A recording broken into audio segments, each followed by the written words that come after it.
నీ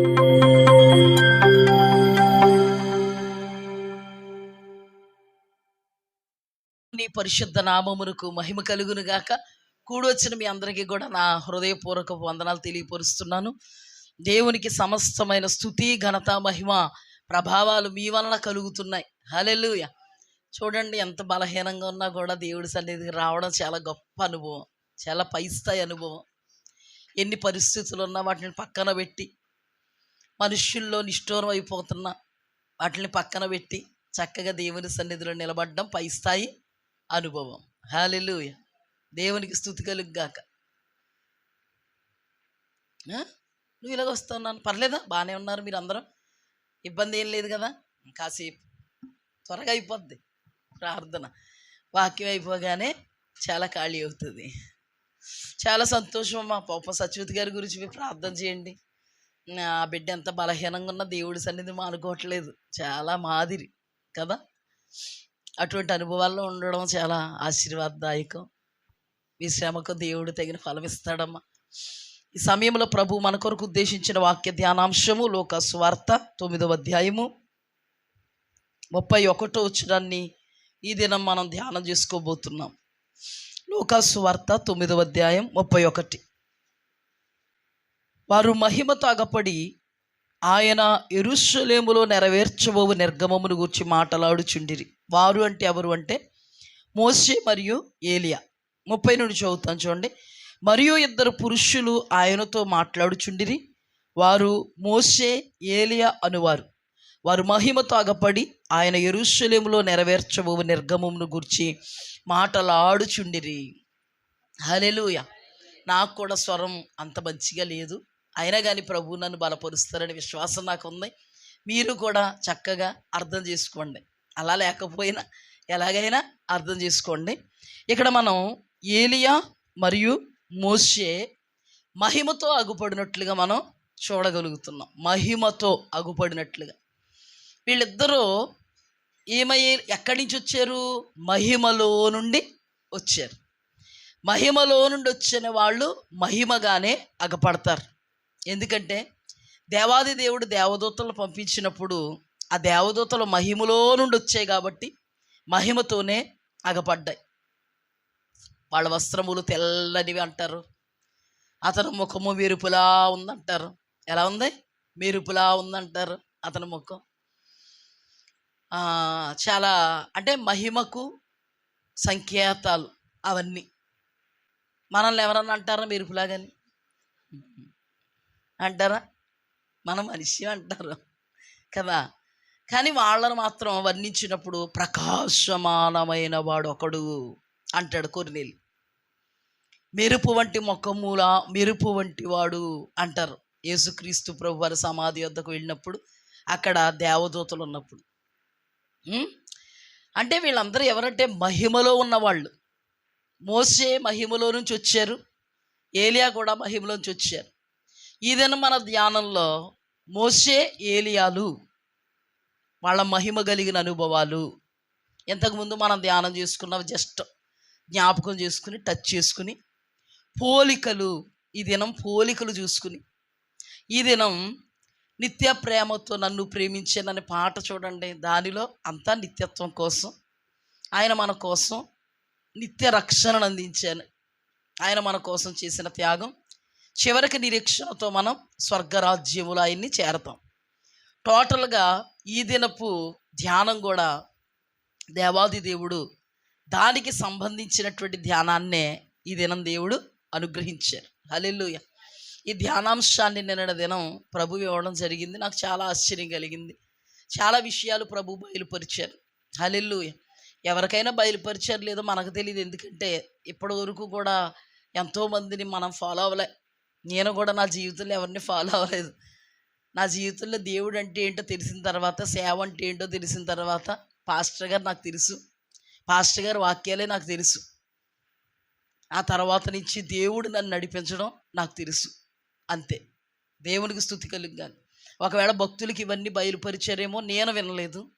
కాకపోతే ఈ దినాన దేవుడు మనకు బయలుపరిచిన విషయాలని మనం ధ్యానం చేసుకోబోతున్నాం. ఎందుకంటే ఆయన పరిశుద్ధాత్మ దేవుడు గనక ప్రపంచవ్యాప్తంగా ఉన్న మనుష్యుల్ని ప్రియులకి కూడా ఆయనే బయలుపరుస్తారు కనుక కోణాలు, ఈ కోణం ఒకవేళ బయలుపరిచారో లేదో కూడా నాకు తెలియదు కనుక బయలుపరిచినటువంటి కోణాన్ని మనం ఏం చేయాలి? ధ్యానం చేసుకోవాలి. హల్లెలూయా. కళ్ళు మూసుకోండి, దేవుని సహాయం కొరకు అర్థిద్దాం. మహాపరిశుద్ధుడా, గొప్ప దేవ, ఘనమైన తండ్రి, బలహీనురాలను నా స్వరం తండ్రి ఎంతో బలహీనంగా ఉంది. అయినను ప్రభువా నీవు బలవంతుడు, బలహీనతలో బలాన్ని అనుగ్రహించగలవాడవు.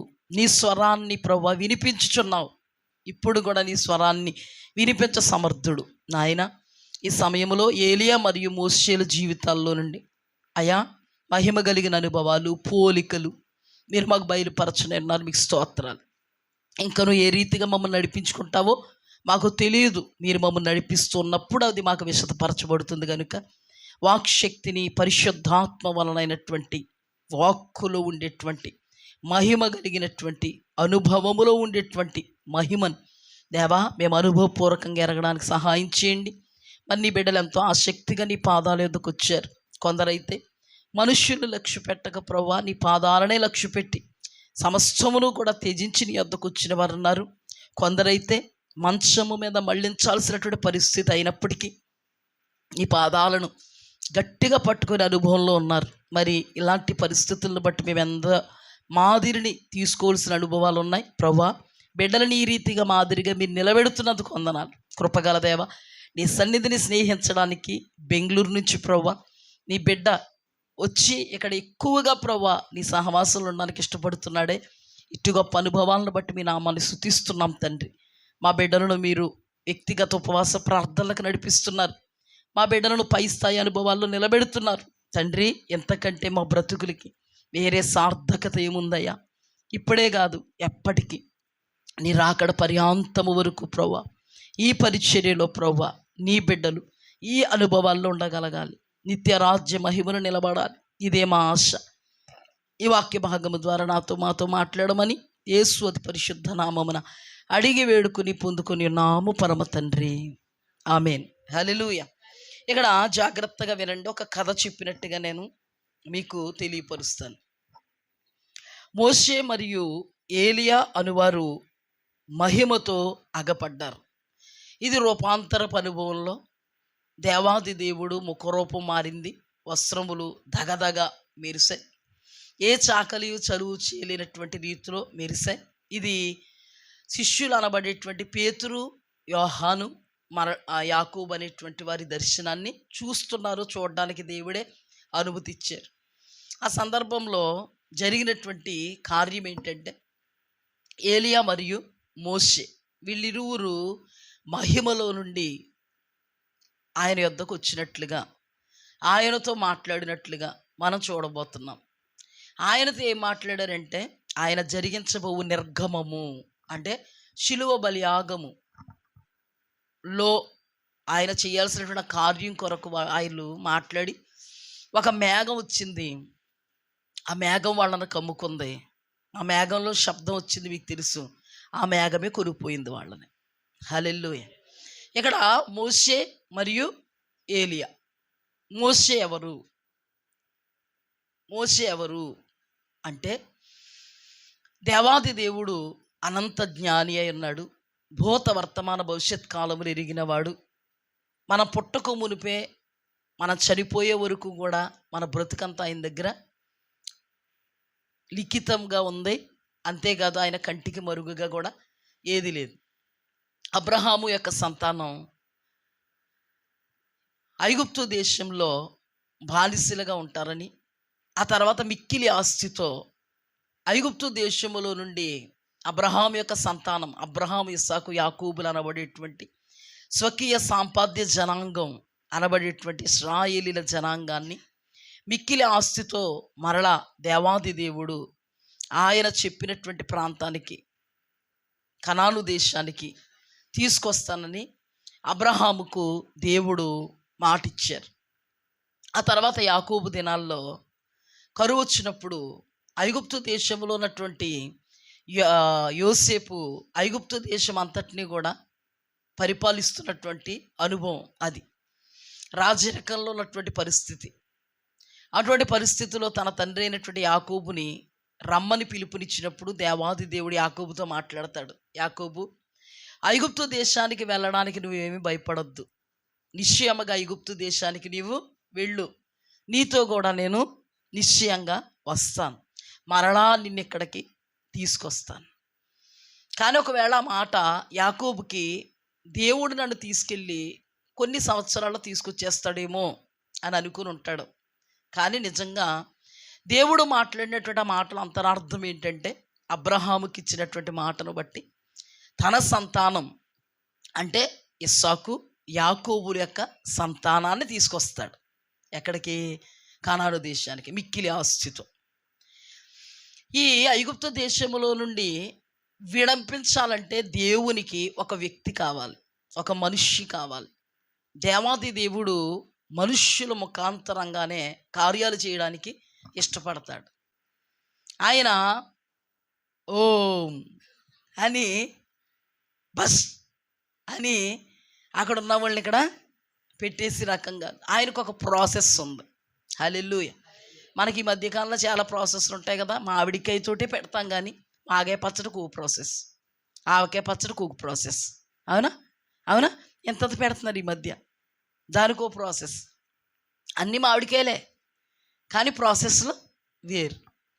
దేవుడు కూడా ఎటువంటి వ్యక్తిత్వం కలిగినటువంటి వారు అంటే, ఆయన ఏ ప్రాసెస్లో చెయ్యాలో ఆయనకి తెలుసు. ఆయనకు ఒక ప్రాసెస్ అంటూ ఉంటుంది. ఆయన ఏంటంటే మనుష్యులను ఉపయోగించుకుంటారు. హల్లెలూయా. ఈ భూలోకములో ఉన్నటువంటి మనుష్యులను పరలోకములో ఉన్నటువంటి దేవుడు ఉపయోగించుకొని ఆయన కార్యాలను జరిగించుకుంటూ వస్తారు. అందుకు దేవుడు ఐగుప్తు దేశంలోనే మోషే అనబడేటువంటి ఒక వ్యక్తిని పుట్టించారు. హల్లెలూయా. ప్రవక్తగా పుట్టించారు. ఇశ్రాయేలీల జనాంగానికి నాయకుడిగా పుట్టించారు. అతని యొక్క పుట్టుక మీ అందరికీ తెలుసు. ఐగుప్తు దేశంలో మన ఇశ్రాయేలీల జనాంగం విస్తారమైపోతుందంట.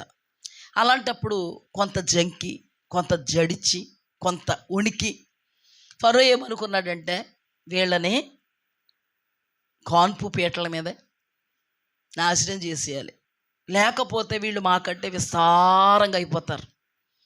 అయిపోయిన తర్వాత మా మీదకి యుద్ధానికి వచ్చిన వాళ్ళతో కరెక్ట్ అయిపోతారు. వాళ్ళు వీళ్ళు ఒకటి అయిపోయి మమ్మల్ని ఏం చేస్తారు, ఈ దేశంలో నుంచి పారద్రోళతారు. అందుకని కాన్పు పీటల మీద వీళ్ళని చంపేయాలి అన్నప్పుడు మోషే పుట్టడం జరిగింది. హల్లెలూయా. మోషే ఎప్పుడైతే పుట్టాడో తల్లి మోషేను పసిగందుగా ఉన్నప్పుడు దాచిపెట్టడం జరిగింది. ఆ తర్వాత నుంచి ఇంకా అతడు ఏడుపులు పొడబెబ్బలతో దాయడం ఇంకా అసాధ్యమని, వాళ్ళు దైవికమైనటువంటి ప్రజలు కాబట్టి, దైవాత్మ సంభూతులు కాబట్టి, దేవుడు సన్నిధిలో అడిగినప్పుడు దేవుడు వాళ్ళకి జ్ఞానం ఇచ్చాడు, ఆలోచన ఇచ్చాడు. యాకోబుకు ఆలోచన ఇస్తే ఏం చేశాడండి? యాకోబుకు దేవుడు ఆలోచనిస్తే ఏం చేశాడు? మామగారు ఆస్తిని అంతటిని కూడా చేజిక్కించుకున్నాడు, తన కష్టాన్నంతటిని కూడా చేజిక్కించుకున్నాడు. అయితే మోషే దేవుని కనుసైగల్లో ఉన్నాడు కాబట్టి తల్లికి అటువంటి ఆలోచన ఇచ్చాడు. అది అయిపోయిన తర్వాత తల్లి మరియు కుమార్తె అనబడేటువంటి మిరియాములు ఇద్దరూ కూడా ప్లాన్ చేసుకుని దైవాత్మ చేత వాళ్ళు నడుస్తున్నారు. జమ్ము పెట్టిలో పెట్టడం, అక్కడి నుంచి ఒక కొలనులో, ఒక సరస్సులో వదిలేడు. కరెక్ట్గా సరస్సులో ఫరో యొక్క కుమార్తె, ఏ ఫరో అయితే ఇశ్రాయేలీల జనాంగాన్ని చంపాలనుకుంటున్నాడో, పసికందుల్ని చంపాలనుకుంటున్నాడో, ఆ ఫరో కుమార్తె చేతుల్లో పడాలని అనుకున్నప్పుడు ఎగ్జాక్ట్గా దేవుడు సహాయపడి అదే కుమార్తె చేతుల్లో పడడం, జమ్ము పెట్టి తెరవగానే దివ్యమైనటువంటి సుందరుడు మోషే, ఆమె అతనికి మోషే అని పేరు పెట్టడం, ఫరో యొక్క కుమార్తెకి కుమారుడిగా పెరగడం, 40 సంవత్సరాలు సకల ప్రావీణ్యత కలిగి, సకల విద్యల్లోనూ ప్రావీణ్యత కలిగి, విద్యాభ్యాసం చేసి, యుద్ధాభ్యాసము చేసి, సకల విద్యల్లోనూ కూడా ప్రావీణ్యతను సాధించి, దైవ ప్రణాళికల్లో అంతవరకు కూడా రాజకుమారుడిలాగా పెరిగినవాడు మోషే. అయితే మోషే తల్లే అతనికి పాలిచ్చింది, అతన్ని పెంచింది. ఇది కూడా ప్లాన్లో భాగమే, మీ అందరికీ తెలుసు కదా. అప్పుడు మోషే తల్లి మోషేతో పాలు విడిచే లోపు చెప్పాల్సినవన్నీ చెప్పింది. పాలు విడిచే లోపు చెప్పాల్సినవన్నీ చెప్పితే అది అతడు జ్ఞాపకం పెట్టుకుని అతడు సకల శాస్త్ర ప్రావీణ్యత కలిగిన తర్వాత నా వాళ్ళు ఎలా ఉన్నారో చూడడానికి వెళదాం అనుకున్నాడు. ఇది కథ కింద ఏముండదు, కథ అని అనుకోకండి. చిన్నప్పుడు వాళ్ళ అమ్మ చెప్తే ఎలా చేసేసాడండి అన్నారనుకో, మరి చిన్నప్పుడు పాలు విడిచే లోపే మొక్కడం నేర్పితే మరి సమూయేలు మొరక్కలేదా, మొక్కడం మొక్కలేదా? మరి చిన్నప్పటి నుంచి కూడా చేస్తుంది.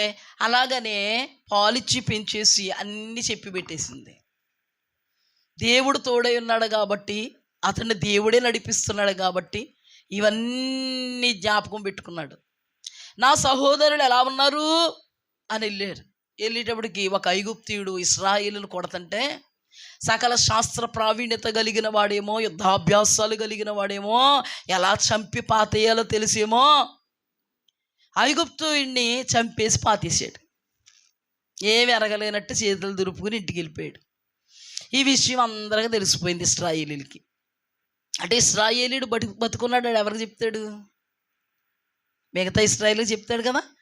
చెప్పేటప్పటికి మరలా ఇంకొకసారి వెళ్ళేటప్పటికి ఇద్దరు ఇశ్రాయేలీలు ఇంతకుముందు ఐగుప్తీయుడు ఇశ్రాయేలు సేమ్ ఎలా పోట్లాడుతున్నారు, ఎగ్జాక్ట్గా అలా పోట్లాడుతుంటే ఇక్కడ చంపి పాతేయలేదు. ఇశ్రాయేలీలు కదా, మా వాళ్ళు చంపి పాతేయలేదు, కానీ ఎందుకయ్యా మీ ఇద్దరికి అని తీర్పు తీర్చడానికి వెళ్ళాడు. వాళ్ళు అన్నారు, ఎల్లవయ్యా చెప్పొచ్చావు, నువ్వు మాకు తీర్పరమా, నువ్వు చెప్తే మేము చెయ్యాలా, మాకు తెల్దా, తెల్దా, జాగ్రత్త సుమ, మొన్నడు చంపేసా, మమ్మల్ని కూడా చంపేద్దాం అనుకుంటున్నావా, చెప్తామండి నీ పని అనేటాడు. పరుగో,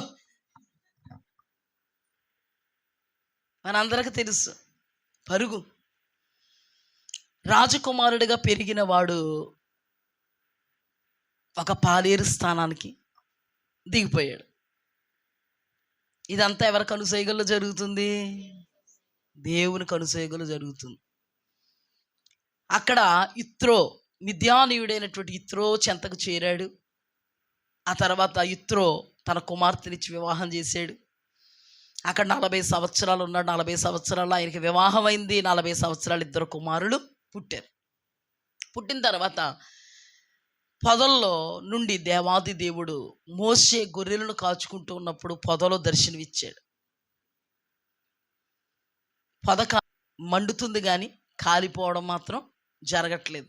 ఆ పొదలో దేవాది దేవుడు మోషేతో మాట్లాడుతూ, మోషే, నా ప్రజల యొక్క దురావస్థను నేను చూచాను, వీళ్ళు దురావస్థలో ఉన్నారు, వాళ్ళ కన్నీళ్లు విడిచుట నేను చూచాను, వాళ్ళ కన్నీటికి నేను పరలోకము నుండి దిగొచ్చాను, నేను ఫరో ఎదుట నిలబెట్టాలనుకుంటున్నాను. ఇశ్రాయేలీయుల జనాంగాన్ని విడిపించుటకు నడిపించుటకు నేను ఏర్పాటు చేసుకున్న సాధనం నువ్వు. వెళ్ళు ఫరో దగ్గరికి. ఫరో దగ్గర నుంచి వచ్చేసాను కదా, చంపేస్తాడని వచ్చేసాను కదా, చంపేస్తాడని వచ్చేసినప్పుడు మళ్ళీ చంపుతాడు వాడు, అక్కడికి వెళ్ళమంటావు ప్రభా అనలేదు. కానీ వాళ్ళు ఎలాంటి వాళ్ళకి తెలుసు కదా, ప్రభా నువ్వు పంపుతున్నావు, నేను వెళతాను, కానీ నువ్వే నన్ను పంపావని వాళ్ళు ఏం రుజువు ఇవ్వాలి కదా నువ్వు. లేకపోతే నువ్వెవడో దేవుడు పంపాడని మాతో చెప్పడానికి నువ్వెవడో అంటారు కదా ప్రభు. అంటే ఇదిగో ఈ సూచిక్రియలు చెయ్యి అని ఒక 2 సూచిక్రియలు చేసేటప్పటికీ అక్కడ సూచిక్రియలు జరగడం, ఫరో ఎదుట నిలబడ్డం, ఇవన్నీ మనందరికీ తెలుసు. అద్భుతాలు చేయడు, ఆశ్చర్యకార్యాలు చేయడు, మహాశ్చర్యకార్యాలు చేయడు, సూచిక్రియలు చేయడు. చివరి అద్భుతం, తిరగల విసురుకునే దాని దగ్గర నుండి సింహాసనమును అధిష్ఠించినటువంటి ఫరో యొక్క ఎవరి వరకు, తొలిచూలు వరకు హతమార్చడం. ఎప్పుడైతే హతమార్చాడో అర్జెంటుకి వెళ్ళిపోండి మీరు మమ్మల్ని వదిలేసి, అప్పుడు వరకు వెళ్ళమండం, ఎక్కడికి వెళ్ళేది అండం, ఇప్పుడు మాత్రం అర్జెంటుకి వెళ్ళిపోండి. అంతవరకు ఇశ్రాయేలీలకి వెళ్ళమంటాడు, ఉండమంటాడు, భార్యలను ఉంచమంటాడు, భర్తలుగా మీరు ఒక్కరు వెళ్ళి దేవుణ్ణి ఆరాధించండి అంటాడు. కాసేపేమో వెళ్ళమంటాడు, కాసేపేమో మీ పశువులను ఎక్కడి నుంచి వెళ్ళండి అంటాడు. అందుకని తన మనసు మారిపోకముందే నాడండి వెళ్ళిపోదాం అనుకున్నారు. అందరూ పెట్టే బేడ సర్దేసుకుని, పిండి పిసిగేసుకుని, నెత్తి మీద పెట్టుకుని, ఈ సంఘం ఇదేంటంటే ఈ రోజున మనం కొత్త నిబంధన సంఘం అయితే పాత నిబంధన సంఘం వాళ్ళు సంఘం, ఈ సంఘం అంతా వెళ్ళిపోతున్నారు. వెళ్ళిపోతుంటే ఫరోకు మళ్ళీ ఏమొచ్చింది? కుక్క తోక వంకరా. ఫరోకు మళ్ళీ ఏమొచ్చిందంటే, వీళ్ళని పంపేసుకుంటే వెట్టి శాఖరు ఎవడు చేస్తాడు? ఎంతవరకు మనం చక్కగా వాళ్ళ ద్వారా వైభోగాన్ని అనుభవించాం. వెనకతల శత్రు సమూహాన్ని వెంటేసుకుని ఫరో వస్తున్నాడు. మనందరికీ తెలుసు, ఎదర ఎర్ర సముద్రం, పక్కన లోయలు. ఇటువంటి పరిస్థితుల్లో అంతవరకు మోసేని ఏమన్నా అన్నారంటే అనలే. అంతవరకు మోసేని ఏమనలే, అర్థం చేసుకున్నాక అనలే. వెంటనే అద్భుతాలు జరిగిపోతున్నప్పుడు అనలే. ఇప్పుడు మాత్రం మోసే సమాధులు లేవనుకుంటున్నావు, మాకు వెనక్కి వెళ్ళిపోతాం అన్నారా లేదా?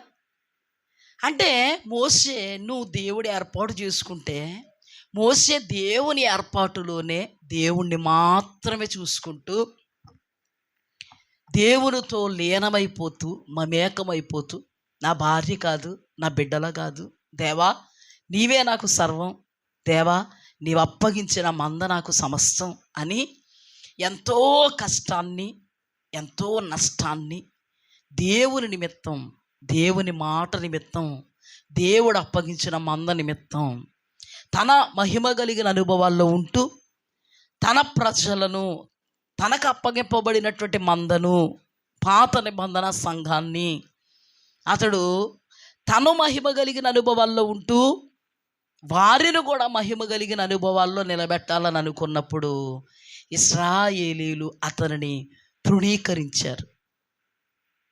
ఏం చేశారమ్మా? ఇశ్రాయేలీలు తృణీకరించారు, త్రోసివేశారు, ఎన్నో మాటలు అన్నారు, ఎంతో వేదనకు గురి చేశారు, ఎన్నో ఇబ్బందులకు గురి చేశారు. అటువంటి పరిస్థితుల్లో మోసే ఏమవుతాడు? చనిపోతాడు. అటువంటి పరిస్థితుల్లో మోసే ఏమవుతాడు? చనిపోతాడు. చనిపోయిన తర్వాత మోసే పరలోకం చేరాడు కాబట్టే మహిమలో నుండి వచ్చాడు. ఎక్కడికి? యేసుక్రీస్తు ప్రభువారి దగ్గరికి. హల్లెలూయా. ఇక్కడ మోసేను చూసుకుంటే మోసే చనిపోయాక మహిమలోనికి చేర్చబడి మహిమలో నుంచి వచ్చాడు. హల్లెలూయా. ఇప్పుడు ఏలియాను చూసుకుందాం. ఏలియాను కూడా దేవుడు ఎగ్జాక్ట్గా ఒక ప్రవక్తగానే పాత నిబంధన సంఘానికి ఏర్పాటు చేశాడు. పాత నిబంధన సంఘం ఎవరు? ఇశ్రాయేలీలు. మోసేను పాత నిబంధన సంఘానికి ప్రవక్తగాను నాయకుడుగాను ఏర్పాటు చేసినటువంటి దేవాది దేవుడు ఇశ్రాయేలీలకు ఏలియాను కూడా ప్రవక్తగాను నాయకుడిగాను ఏలికగాను ఏర్పాటు చేశాడు. అందుకే కదా ఇశ్రాయేలీలకు రథమును రౌతును నీవే ఏలియా. అవునా? అహాబు రాజు ఇశ్రాయేలీల సామ్రాజ్యాన్ని పరిపాలన చేస్తున్నటువంటి దినాలలో ఇశ్రాయేలీలకు ఏలియా ఎలా ఉన్నాడు? ప్రవక్తగా. అతడు ఎటువంటి పరిచయం చేశాడు దేవుని నిమిత్తం అంటే, ఒక సందర్భంలో దేవుడు అన్నాడు, దేవా బయలును సోరోతు దేవతలను నీ ప్రజలు వెంబడిస్తూ ఉంటే నేను ఒక్కడే రోషం కలిగి నీ కొరకు నిలబడ్డానయ్యా అన్నాడా లేదా? అప్పుడు దేవుడు నువ్వు రోషం కలిగిన విషయంలో నిలబడలేదు అన్నాడా? అనలే. దేవుడు కూడా సమ్మతించాడు. దేవుడు కూడా సమ్మతించాడు. ఎస్, రోషం కలిగి నిలబడ్డాం. అంటే ఇప్పుడు చెప్పండి, తను దేవుని ఎదుట మహారోషం కలిగిన వాడు. అంటే మొదటి రాజుల గ్రంథంలో ఈ మాట ఉంటుంది. తనే అంటాడు దేవుడితో, దేవా నేను మహారోషం అనే మాట అక్కడ రాయబడి ఉంది, మీకు చూపిస్తాను. నేను మహారోషము కలిగిన వాడనై నీ కొరకు నిలబడ్డాను. అంటే అతడు ఎవరిలో నిలిచున్నాడు? దేవునిలో. మోసే ఎవరిలో నిలిచున్నాడు? ఎవరి కోసం త్యాగం చేశాడు జీవితం? దేవుడి కోసం, దేవుడు అప్పగించిన మంద కోసం. ఇక్కడ ఏలియా కూడా మనుష్యులు లక్ష్య పెట్టలే, చంపేస్తారేమో అని రాజులకు భయపడలే, కేవలం దేవుడికి మాత్రం భయపడ్డారు. ఎందుకో తెలుసా? ఆ రోజు ఫరో చంపేస్తాడని మోసే పారిపోయాడు. అలాంటిది దేవుడు మరలా ఫరో దగ్గరికి ఐగుప్తు దేశానికి పంపితే వెళ్ళాడు. ఇక్కడ కూడా చాలా సందర్భాల్లో అహాబు రాజు కానీ, అహాబు రాజ్యంలో ఉన్నటువంటి ఇశ్రాయేలీల ప్రజలు కానీ దేవుడికి అవిధేయులైపోతున్నప్పుడు, అస్తోరోతు దేవతల్ని, బయలు దేవతల్ని పూజిస్తున్నప్పుడు ఏలియా ఒక్కడే రోషంగా నిలబడి, నా మాట అవునుగాక, అతనికే కోపం వచ్చి, నా మాట అవునుగాక, వర్షమైనా మంచైనా కురవదు అన్నప్పుడు జల్లెడు పడుతున్నారండి ఏలియాని. కానీ దేవుడు ఇస్తున్నటువంటి ఇన్స్ట్రక్షన్స్లో ఎవరున్నారు? ఏలియా. నువ్వు కెర్రోతు వాగు దగ్గర దాగు అంటే దాగుంటాడు. కాకోలముల చేత ఆహారం ఇచ్చి పంపుతున్నాను, మాంసం ఇచ్చి పంపుతున్నాను, నేను పోషిస్తాను, అవి తిను అంటే తింటాడు. ఎక్కడి నుంచి నువ్వు సారేపొత్తు అనేటువంటి ఒక ప్రాంతానికి, పట్టణానికి వెళ్ళు, అక్కడ ఉన్నటువంటి విధవరాలకు ఆజ్ఞాపించానంటే వెళతాడు. అహాబు దగ్గర నిలబడు అంటే నన్ను చంపేస్తానన్నాడు, అక్కడి నుంచే కదా పారిపోమన్నా, మళ్ళీ నిలబడమంటావు ఇటు అనగడు. అహాబు దగ్గర నిలబడమంటే ఎన్నిసార్లు నిలబడమన్నా నిలబడతాడు, దాగోమంటే దాగుంటాడు. చూడండి, తన జీవితంలో మనం ఇంతకు ముందే ధ్యానం చేశాం కదా. అతడు అహాబురాజు చంపాలనుకున్నప్పుడు మరలా వర్షం కురుస్తుంది, మరలా మంచు కురుస్తుంది అని చెప్పడానికి అదే అహాబు ఎదుట నిలబడ్డాడు. హల్లెలూయా, దేవునికి స్తుతి కలుగుగాక. బయలు పూజాలను చంపేసినప్పుడు మరణాపేక్ష కలిగిన వాడై, మరి యెజెబెలు చంపేస్తానని తరిమినప్పుడు మరణాపేక్ష కలిగిన వాడై దేవుడితో ఉన్నప్పుడు, దేవుడు శక్తికి మించి ప్రయాణం ఉందంటే శక్తికి మించి ప్రయాణం చేస్తాడు. హల్లెలూయా. అదే ప్రాంతంలో ఉంటూ అదే ప్రాంతంలో ఉంటూ యేహూను, అలాగే ఎలీషాను, అలాగే హజాయేలును ఏం చేస్తాడు? అభిషేకిస్తాడు. ఒక సందర్భంలో అహాబు యొక్క కొడుకు అహజ్యా, అహజ్యా మరణ పడక మీద ఉంటే అతడు బెయల్జెబూలు దగ్గరికి, ఎక్రోను దేవత అయినటువంటి బెయల్జెబూలు దగ్గరికి శకునం చూడమను, నేను బ్రతుకుతానో లేదో చెప్పమను అంటే ఏలియాతో దేవుడు మాట్లాడతాడు. వెంటనే ఏలియా పర్వతం దిగి వాళ్ళని ఎదుర్కొని ఎక్కిన మంచం దిగడం చెప్పు మీ రాజుకి అని చెప్తాడు. అక్కడికి వెళ్ళిన తర్వాత అతను ఎలా ఉన్నాడు? అటువంటి గొంగలి రొమ్మునకు తోలుదట్టి ధరించున్నాడు. అతను ఏలియాయే. అయితే 50 మంది పంపి ఒక అధిపతిని పంపితే ఏలియవన్నాడు, నేనే గనక దేవుని సేవకుడిని అయితే అగ్నొచ్చి దహించేయాలి. దహించేసింది. రెండోసారి 50 మందిని మరలా అధిపతిని పంపితే అగ్నొచ్చి దహించేయాలన్నప్పుడు దహించేసింది. మూడో వాడు వచ్చి సాష్టాంగపడి కాళ్ళు వెళ్ళబడితే బ్రతిమాలుకుంటే దేవాది దేవుడు వీళ్ళు ఏం పర్లేదంటే చంపేస్తానన్న అహజ్యా దగ్గర నిలబడ్డాడు. వెళ్ళి అక్కడ ఏం మాట్లాడాడు? ఉనుకుతూ మాట్లాడలే. నేనే చెప్పాను, ఎక్కిన మంచం దిగం అంతే అన్నాడు. అంటే రోషం కలిగి చంపేస్తానన్నటువంటి రాజులను లెక్క చేయకుండా, మరణాన్ని లెక్క చేయకుండా ఏలియా అతీతంగా దేవుడు కొరకు, దేవుని ప్రజల కొరకు ప్రవక్తగా, నాయకుడిగా, ఏలికగా, రథముగా, రౌతుగా నిలబడినవాడు. హల్లెలూయా. అద్భుతం ఏంటంటే ఇతని జీవితాన్ని మనం ఎలా చూస్తాం? దేవునిలో నిలిచినట్టుగా, దేవుడు కొరకే బ్రతికినట్టుగా, తన జీవితం అంతా కూడా దేవుని కార్యాలు చేసినట్టుగా, తన జీవితంలో మరణం కాకుండానే అగ్ని రథము గుర్రములతో సుడిగాలిలో నుండి పరలోకానికి కొనిపోయినట్టుగా చూస్తాం. చూడండి, ఇతడు మరణించి పరలోకానికి కొనిపోబడ్డాడు, ఇతడు మరణించకుండానే పరలోకానికి కొనిపోబడ్డాడు. ఇద్దరు ఎలా కొనిపోబడినా మహిమలోకి కొనిపోబడ్డారు. అందుకే మనం మహిమ కలిగిన వారిగా చూడగలుగుతున్నాం, మహిమ కలిగిన అనుభవాల్లో చూడగలుగుతున్నాం. అందుకే ఇక్కడ రాయబడింది వారి మహిమలో అగుపడి. హల్లెలూయా.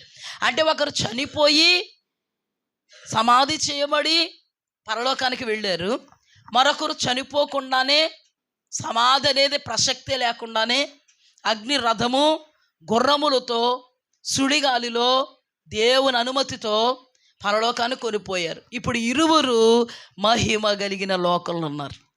హల్లెలూయా, హల్లెలూయా. ఇద్దరూ మహిమ కలిగిన లోకంలో నుంచి ఎక్కడికి వచ్చారు? భూమి మీదకి వచ్చారు. అద్భుతం ఏంటంటే మహిమ కలిగిన అనుభవాల్లోనే బ్రతికారు. ఆ మహిమ కలిగిన అనుభవాలలో తన ప్రజలను బ్రతికించాలనుకున్నారు. వాళ్ళని అంగీకరించిన వాళ్ళు బాగుపడ్డారు. మహిమలో ఉన్నారు, అంగీకరించని వాళ్ళు రాలిపోయారు, నిత్య నరకాగ్ని పాలైపోయారు. ఈ పాయింట్ గుర్తుపెట్టుకోండి. మీకు ఇంతకు ముందు చెప్పాను కనుక చాలా ఫాస్ట్గా నేను దూకుతున్నాను. మోషేను దేవుడు ఏర్పాటు చేసుకున్నాడు, ఇశ్రాయేలీయుల కోసం ఏర్పాటు చేసుకున్నారు. ఇశ్రాయేలీయులు మోషేను తృణీకరించారు, అరణ్యంలో రాలిపోయారు. చెడ్డ సమాచారాన్ని పట్టుకొని ఊగారు, అరణ్యంలో రాలిపోయారు. కానీ మోషేను వెంబడించినటువంటి వాళ్ళు ఎవరు? వాళ్ళు కాలేబు మరియు యెహోషువలు. నెక్స్ట్ రాలిపోయినటువంటి వారి తరం కనాను దేశంలో అడుగుపెట్టింది. కనాను అంటే పరమ కనాను, పరలోక రాజ్యం. మీరు జాగ్రత్త గుర్తుపెట్టుకోండి, నేను విడదీస్తాను. పరలోక రాజ్యానికి వెళ్ళారు. ఇక్కడ ఏలియా కూడా ప్రవక్తగా, ఏలికగా ఏర్పాటు చేస్తే ఏలియాను నమ్ముకున్న వాళ్ళు, ఏలియాలో నిలిచిన వాళ్ళు, తద్వారా ఏలియా నిలిచిన దేవుళ్ళో నిలిచినటువంటి అనుభవంలో ఉన్నవాళ్ళు నిత్య రాజ్య మహిమలో నిలబడ్డారు. ఈ లోకములో మేలులు, ఉపకారాలు, అద్భుతాలు, ఆశ్చర్య కార్యాలు పొందుకున్నారు. ఏలియా హెచ్చరికను తీసుకోకుండా ఏలియాను తృణీకరించినటువంటి అహాబు మొదలుకొని, అహజ్య మొదలుకొని, ప్రజలు మొదలుకొని ఏమైపోయారు? నాశనం అయిపోయారు.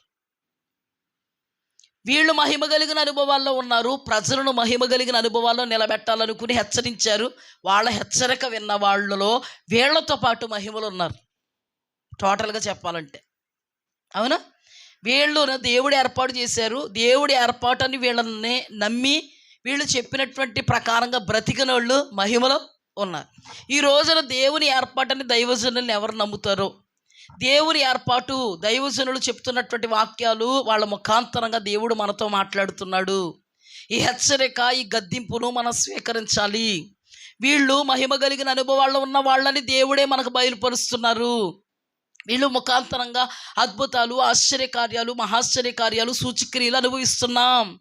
వాళ్ళ ముఖాంతరంగా ప్రవచన ఫలాలు అనుభవిస్తున్నాం. వాళ్ళ ముఖాంతరంగా దర్శన ఫలాలు, స్వప్న ఫలాలు, ఊహా ప్రత్యక్షతల ఫలాలు, స్వర ప్రత్యక్షత ఫలాలు మనం అనుభవిస్తున్నాం.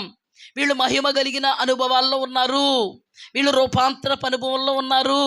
మనము కూడా వాళ్ళ ముఖాంతరంగా విత్తబడుతున్న వాక్యాలను చూస్తున్నట్లయితే, గ్రహిస్తున్నట్లయితే, వాటి ప్రకారముగా జీవిస్తున్నట్లయితే వాళ్ళ వలె మనము కూడా ఈ లోకంలో మహిమ కలిగిన అనుభవాల్లో ఉంటాం. వారు చనిపోయి సమాధి చేయబడినను మహిమలోకి వెళతారు. వాళ్ళని అనుసరించినటువంటి మనము కూడా మహిమలో నిలబడతాం. ఇది ఒక గొప్ప సంకేతం. హల్లెలూయా. అంతేగాని అందభక్తుల్లాగా, మందభక్తుల్లాగా దైవజనుల్నే టార్గెట్ చేసి, దైవజనులు చెప్తున్నప్పుడు చెప్తారులే, ఇష్టమైతే ముద్దు కదే, ముద్దు పెట్టుకుని అంటే ముద్ద కూడా పెట్టి, ముద్దు పెట్టుకుని ముద్ద కూడా పెట్టి, ఇష్టం లేకపోతే ముక్కట్టుకుని, ఇష్టం లేకపోతే ముక్కు పట్టుకొని ముగ్గు కొండలో పెట్టి, ఆ ముగ్గు కొండ ఏం చేద్దాయి, అక్కడక్కడ ప్యాచీలు వైట్, అలాగా దైవజనుల మీద ఏమేసి, ఆ బాండాలు వేసి, దైవజనుల మీద ఏమేసి మచ్చలు మీరే పుట్టించి, దైవజనుల మీద ముడతలున్నాయి, మచ్చలున్నాయి, కళంకం ఉందని దైవజనుల యొక్క సాక్ష్యాన్ని కాలరాసి, దైవజనుల సాక్ష్యాన్ని బుగ్గిపాలు చేసి, దైవజనులకి కన్నీళ్లు మిగిలిస్తే దైవజనులు ఈ లోకంలో మహిమ కలిగిన అనుభవాల్లో ఉండి మహిమలోకి వెళ్ళిపోతారు. కానీ అటువంటి అనుభవాల్లో ఉన్నవాళ్ళు మహిమ కలిగిన అనుభవాల్లో ఉండడం అసంభవం, మహిమలో చేరడం మరి అసంభవం. దేవుడు అందుకే మనం ముందు 2 మార్గాలు పెడతాడు. ఒకటి జీవ మార్గం, 2 మరణ మార్గం. జీవ మార్గమునేమో ఏర్పాటు చేసుకుని ఆ ఏర్పాటులో నిలిచి కంకణబద్ధులై నిలబడితే ధన్యతను ఉంటారు. మరణ మార్గంలో నిలిచి కంకణబద్ధులై ఉంటే నాశనానికి నడుస్తారు. కానీ ఇక్కడ మోషే ప్రవక్త అయినటువంటి ఏలియాలు ఇద్దరు కూడా చాలా ఆశీర్వాదదాయకం. ఇద్దరిని కూడా తృణీకరించారు. ఏలియాని తృణీకరించారు, మోషేని తృణీకరించారు. ఆ మాటలు చూపిస్తాను. అపోస్తుల కార్యములు 7వ అధ్యాయము 36 నుండి 42 వరకు చదువుకున్నాం. ఇక్కడ దేవుని యొద్ద నుండి జీవవాక్యాలను తీసుకొచ్చిన వాడు మోషే. తండ్రి దగ్గర నుంచి జీవవాక్యాన్ని తీసుకొచ్చినోడు మోషే. ఈ మోషే ఏమన్నాడంటే, నా వంటి ఒక ప్రవక్తను దేవుడు మీ సహోదరులలో మీకు పుట్టించును అన్నాడు. నా వంటి ఒక ప్రవక్తను, నేను ఎలా ప్రవక్తనో అలా నా వంటి ఒక ప్రవక్తను మీ సహోదరులు పుట్టించును అన్నాడు. ఈ మాట మీరు జ్ఞాపకం పెట్టుకోండి. కిందకు వచ్చేటప్పటికి జీవవాక్యాన్ని తీసుకొచ్చినాడు ఇతనే, కానీ మన పితరులు ఇతన్ని ఏం చేశారు? త్రోసేశారు. ఇతను ఏం చేశారు? తృణీకరించారు. అందుకని దేవుడు వాళ్ళని ఏం చేశాడు? విముఖుడైపోయాడు, ఆకాశ సైన్యమునికి అప్పగించేశాడు. అందుకే వాళ్ళు ఏమైపోయారు? విముఖుడైపోయాడు. అనుకూలుడైతే పరలోకంలో వాళ్ళు ఉంటారు, మరి విముఖుడైపోతే వాళ్ళు ఏమైపోయారు? అరణ్యంలో రాలిపోయారు. కనానుకు చేరుకోగలిగారా? అరణ్యంలో ఎంతమంది రాలిపోలేదు? ఆ తరం అంతా రాలిపోయింది. ఆ తరంలో మోషేకు అనుకూలంగా ఉన్నటువంటి కాలేబు మరియు యెహోషువలు. అంతేకాదు, మమ్మల్ని ఏం చేరుస్తాడులే కనాను దేశం అని అన్నారు కదా వీళ్ళందరూ అరణ్యంలో రాలిపోయిన వాళ్ళు. వాళ్ళ పిల్లలకు అభంశుభం తెలీదు. అందుకు దేవుడు ఏమన్నాడు? నువ్వేం చేరుస్తావులే అన్నారు కదా, మీ పిల్లల్ని నేను చేరుస్తాను అన్నాడు. యెహోషువ నాయకత్వంలో ఆ పిల్లలు పరిశుద్ధులుగా, పవిత్రులుగా, నిర్దోషులుగా, నిర్మలులుగా, ఎదుట వాళ్ళు చూసి భయపడి యెహోషువ యొక్క నాయకత్వంలో మోషేను వాళ్ళు టార్చర్ పెట్టినట్టుగా యెహోషువని వీళ్ళ టార్చర్ పెట్టలే. యెహోషువకి అనుకూలంగా ఉన్నారు. అందుకే యెహోషువ ముఖాంతరంగా దేవాది దేవుడు పరమ కనానుకు సాదృశ్యం, కనాను దేశానికి నడిపించి కట్టని గృహాల్లో నివసించడానికి, నాటని వృక్ష ఫలాలు భుజించడానికి, వాళ్ళకి స్వాస్థ్యాలు పంచి పెట్టడానికి కారణమైంది. హల్లెలూయా. ఇప్పుడు మోషేను ఎవరైతే వెంబడించారో, అంగీకరించారో వాళ్ళందరికీ దేవుడు విముఖుడయ్యాడా? అనుకూలుడయ్యాడా? విముఖుడయ్యాడు. ఇప్పుడు వీళ్ళందరూ ఎక్కడ పోయారు? పని పాట లేకుండా దేవుడు సంఘాన్ని సిద్ధపరచడం, పని పాట లేకుండా దేవుడు దైవజనుల్ని సిద్ధపరచడం, పరిశుద్ధులు సంపూర్ణులగుటకు దేవాది దేవుడు కొందరిని ప్రవక్తలుగాను, కొందరిని ఉపదేశకులుగాను, కొందరిని బోధకులుగాను, కొందరిని అపోస్తులుగాను ఏర్పాటు చేశాడు. వాళ్ళ మహిమ కలిగిన అనుభవాల్లో ఉన్నారు, వాళ్ళ నిజమైనటువంటి సేవకులు. అయితే వాళ్ళను మీరు అంగీకరించలేదంటే మన పతనానికే. రెండో మాట, రాజుల గ్రంథం తీయండమ్మా, 14 నుండి చదువుతాను. మొదటి రాజుల గ్రంథము 19వ అధ్యాయము 14 నుండి చదువుతాను. అందుకతడు, ఇశ్రాయేలు వారు నీ నిబంధన త్రోసివేసి నీ బలిపీఠాలను పడగొట్టి నీ ప్రవక్తలను ఖడ్గము చేత హతం చేసిరి. సైన్యములకు అధిపదేగు దేవుడునగు యెహోవా కొరకు మహారోషము గలవాడనై నేను ఒకడును మాత్రమే మిగిలి ఉండగా వారు నా ప్రాణమును తీయేసి వేయుటకై చూచుచున్నారని చెప్పాను. ఇప్పుడు దేవుడు ఏర్పాటు జనాంగం అనబడేటువంటి ఇశ్రాయేలీలు, దేవుడి ఏర్పాటు ప్రవక్త, ఏలిక, రౌతు అనబడేటువంటి మన ఏలియా గారిని అంగీకరించారా? చంపడానికి తరుగుతున్నారంట. ఎవరెవరు చంపడానికి తరిమారు? అహాబు, ఇశ్రాయేలీల రాజు, బాగుపడ్డా? యెజెబెలు, అహాబు రాజు యొక్క భార్య, బాగుపడిందా? అహజ్య, అహాబు రాజు యొక్క కుమారుడు, బాగుపడ్డారా? ఇశ్రాయేలీల జనాంగంలో యెహోవాయే దేవుడు అన్నారా? వాళ్ళు బాగుపడి ఉంటారు. మిగతా వాళ్ళు, అహాబు రాజు పక్షంగా తిరిగిపోయిన వాళ్ళు ఏమైపోయి ఉంటారు? నాశనం అయిపోయి. అహజ్య రాజు పిలుస్తున్నాడు రా అన్నవాళ్ళు చెప్పండి అమ్మా. అహజ్య పిలుస్తున్నాడు రా అని అధిపతి 50 మంది సైనికులు ఏమైపోయారు? మరలా రెండోసారి 50 మంది సైనికులు, ఒక అధిపతి ఏమైపోయాడు? మూడోవాడు ఏమైపోయాడు? అంగీకరించినోడు, బతిమాలుకున్నవాడు ఏమైపోయాడు? బాగుపడిపోయాడు. సారేపతి విధవరాలు ఏమైపోయింది? పోషింపబడింది. కుమారుడు చచ్చిపోతే కుమారుడిని పొందుకుంది. ఇప్పుడు చూడండి, మహారోషము కలిగిన వాడే దేవుని కోసం బ్రతికాడు. ఎవరో? ఏలియాని వెంబడించిన వాళ్ళు బాగుపడ్డారు. ఏలియాని తృణీకరించిన వాళ్ళకి దేవుడే విముఖుడైపోయాడు. ఇక్కడ కూడా ఎగ్జాక్ట్గా ఇదే జరిగింది. దీన్ని బట్టి మన సారాంశం ఏంటి? దేవుని ఏర్పాటును ఎప్పుడు కూడా మనం ఏం చేయకూడదు? త్రోసేయకూడదు, తృణీకరించకూడదు. వాళ్ళు నవ్వుతా వాక్యం చెప్తున్నాడు ముద్దెట్టుకుని, వాళ్ళు గద్దించి వాక్యం చెప్తున్నాడు, ఖండించి వాక్యం చెప్తున్నాడు, మా ఆయన గురించే చెప్పేస్తున్నారు బాబా. గస్తమాటు నాకే తగిలేస్తుంది. మార్చుకో మీ ఆయన్ని మరి, అంతేగా తగిలేస్తుందని అనుకోవడం ఏంటి? ఇప్పుడు నేను ఉదాహరణలు చెప్తాను, అది ఎవరికి తగులుతుందో వాళ్ళకే తగులుతుంది, అంతేగాని ఈడేంటని అనుకోకండి. తగిలివాడికి ఎలాగ తగులుతాయి? తగలాలి కూడా. తగలపోతే ఎలాగా? బాగుపడరు కదా. మా కోసమే చెప్పేస్తుందంటే, తగిలిందంటే నీకు తగిలిందంటే అంటే అయస్కాంతంలో నీకు తాకిందంటే అయస్కాంతం నీలో ఉందన్నమాట. అర్థమైంది కదమ్మా? గుమ్మడికాయలు ఎత్తుకుపోయాడంటే దొంగ, గుమ్మడికాయలు ఎత్తుకుపోయాడంటే దొంగ రాత్రికి గుమ్మడికాయలు ఊడియాలు ఇట్టుకోవడానికి బాగుంటున్నాయి కదా, పట్టుకెళ్ళిపోయి ఇంట్లో పెట్టేసుకున్నాడంట దొంగోడు. పొద్దున్నే గుమ్మడికాయలు ఎత్తుకుపోయారు అంటున్నారంటే ఎక్కడో, అక్కడ కూడా కాదు, ఎక్కడో ఏ సాలించి మరలోనో వీడు తడివేసుకుంటున్నాడు. ఏంటి? అయస్కాంతం. ఆల్రెడీ ఆ గుమ్మడికాయలు దొంగ ఆడే. గుమ్మడికాయల గురించి ఎక్కడ చెప్పినా కూడా అయస్కాంతం ఎక్కడ తగులుతుంది? ఉన్నాయా? పంపు తీసి నన్నే తీసుకుంటున్నాడు. వాడికి ఎంత భయమో. సాలించమరుడికి ఎలా తెలుసు అనుకోకూడదు. చూసారేమో, ఎవరన్నా చెప్పారేమో అందుకే అంటున్నాడేమో, ఈ చూసారేమో ఎవరన్నా చెప్పారేమో అందుకే అంటాడేమో అనుకుంటాడు ఎవడో దొంగోడు. కానీ ఎవరో చెప్పలేదు పాపం వాళ్ళకి. ఇక్కడ కూడా దైవజనులు మాట్లాడుతున్నప్పుడు, దేవుని ఆత్మ విషయంతో మాట్లాడుతున్నప్పుడు గుమ్మడికే దొంగోడు ఏం చేయాలి? భుజాలు తడుముకుంటాడు. మరి అలాగే మనం కూడా అంటే ఏంటి? నీకే తగులుతుంది. అప్పుడు అయ్యో గుమ్మడికాయలు అని అనుకోకూడదు. కానీ నేను చేసిన తప్పు ఇలా ఉండకూడదు.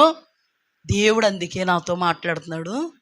పాస్టర్మ్మ గారికి ఏం తెలుసు మా ఇంటి సంగతిలో, మా పరిస్థితులు ఏం తెలుసు, రహస్యంగా మేము ఏమనుకుంటున్నామో ఆవిడకి ఏం తెలుసు. కానీ ఆవిళ్ళు ఎవరున్నారు? అందుకే మాట్లాడుతున్నాడు. అమ్మ బాబో, ఇది మనుష్యుల మాట కాదు, దేవుని మాట. బాగుపడతామా? దేవుడు అనుకూలుడుగా ఉంటాడో బాగుపడతాము. అంగీకరించమా? దేవుడు విముఖుడైపోతాడు, నాశనం అయిపోతాం బాబోయ్. అందుకే వాక్యం దగ్గరికి వచ్చాం మనం. హల్లెలూయా. వాక్యం దగ్గరికి ఎందుకు వచ్చాం? మనం భుజించడానికి వచ్చాం, అవునా? తృప్తి పొందడానికి వచ్చాం. అర్ధంగా వెళ్ళిపోకూడదు ఇంటికి. ఇంకా ఏది తగిలిందో అందులో మన మనస్సాక్షి మనల్ని నేరారోపణ చేస్తుందంటే మనలో ఆ మైనస్ ఉంది. సరే, ఇప్పుడు చూడండి, పోలికను ధ్యానం చేద్దాం. ఏం చేద్దాం? పోలికను ధ్యానం చేద్దాం.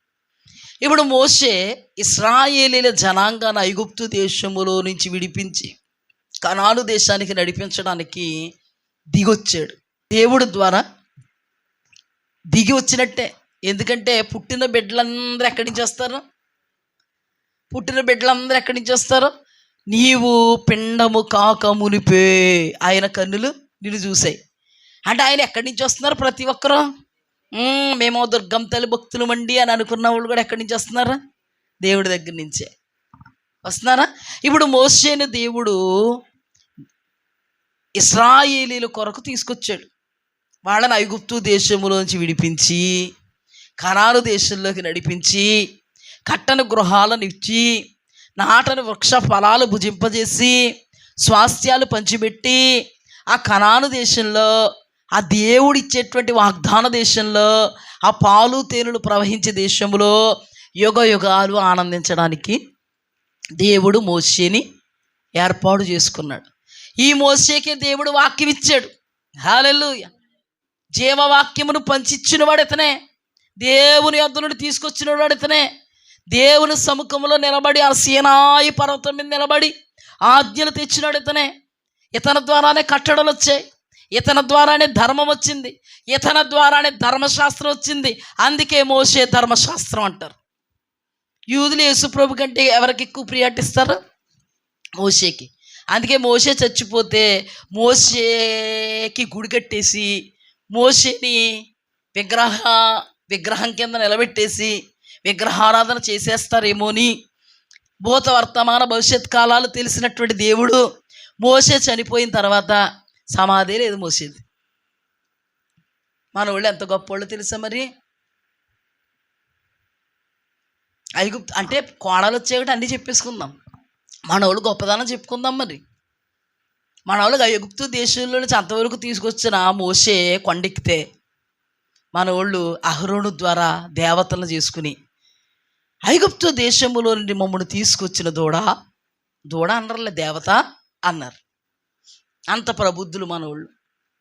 సంఖ్యాకాండంలో మోషే మీదకి వెళ్ళిపోతుంటే దేవాది దేవుడు విషసర్పాలకు ఆజ్ఞాపించేశాడే. ఆ విషసర్పాలకు ఆజ్ఞాపించినప్పుడు విషసర్పాలు ద్వారా చచ్చిపోతున్నారు. అప్పుడు మరలా వీళ్ళు మోషే దగ్గరికి వస్తే మోషే దేవుడి వైపు చూస్తే దేవుడు అన్నాడు, ఇత్తడి సర్పం నిలబెట్టన్నారే. ఆ ఇత్తడి సర్పాన్ని నిలబెడితే కొన్ని రోజులకు ఆ ఇత్తడి సర్పం కూడా దేవతలాగా ఆరాధించేశారంటే. నీకు తెలియదు, వాక్యంలో రాయబడి ఉంది, నేను చదివాను. అంటే మన వాళ్ళు ప్రతీది ఏం చేస్తారు? ఇప్పుడు ధర్మశాస్త్రాన్ని ఇచ్చినటువంటి మోషేని ఏం చేస్తారు ఇప్పుడు? అందుకే మోషే సమాధి ఎక్కడుందో తెలియదు ఇప్పుడు వరకు కూడా. అద్భుతం ఏంటంటే మోషే చచ్చిపోయిన తర్వాత మోషే దేహాన్ని తీసుకెళ్ళిపోతానని సైతానుగాడు వచ్చేసాడు. తీసుకెళ్ళడానికి వీలు లేదు అని ఎవరు వచ్చేసారు? మిఖాయేలు దేవదూత వచ్చేసింది. మొత్తానికి మోషే సమాధి కార్యక్రమం దేవుని దూతలు చేసేశారు. హల్లెలూయా. ఏ మనిషికి తెలియకుండా దేవుని దూతలు చేశారు సమాధి. అందుకే ఇప్పటికీ కూడా ఎవరికి తెలియదు మోషే సమాధి. అలాగని సైతానుగాడు వచ్చేసి దేహాన్ని పట్టుపోతానంటే ఇచ్చాడేంటి? మిఖాయేలు దేవదూత అతనిని గద్దించి తోలిస్తాడు. అర్థమైందా? ఇది జరిగినటువంటి సందర్భం. అందుకని వీళ్ళు ఏం చేస్తారంటే ఇప్పుడు విగ్రహారాధన చేస్తారు.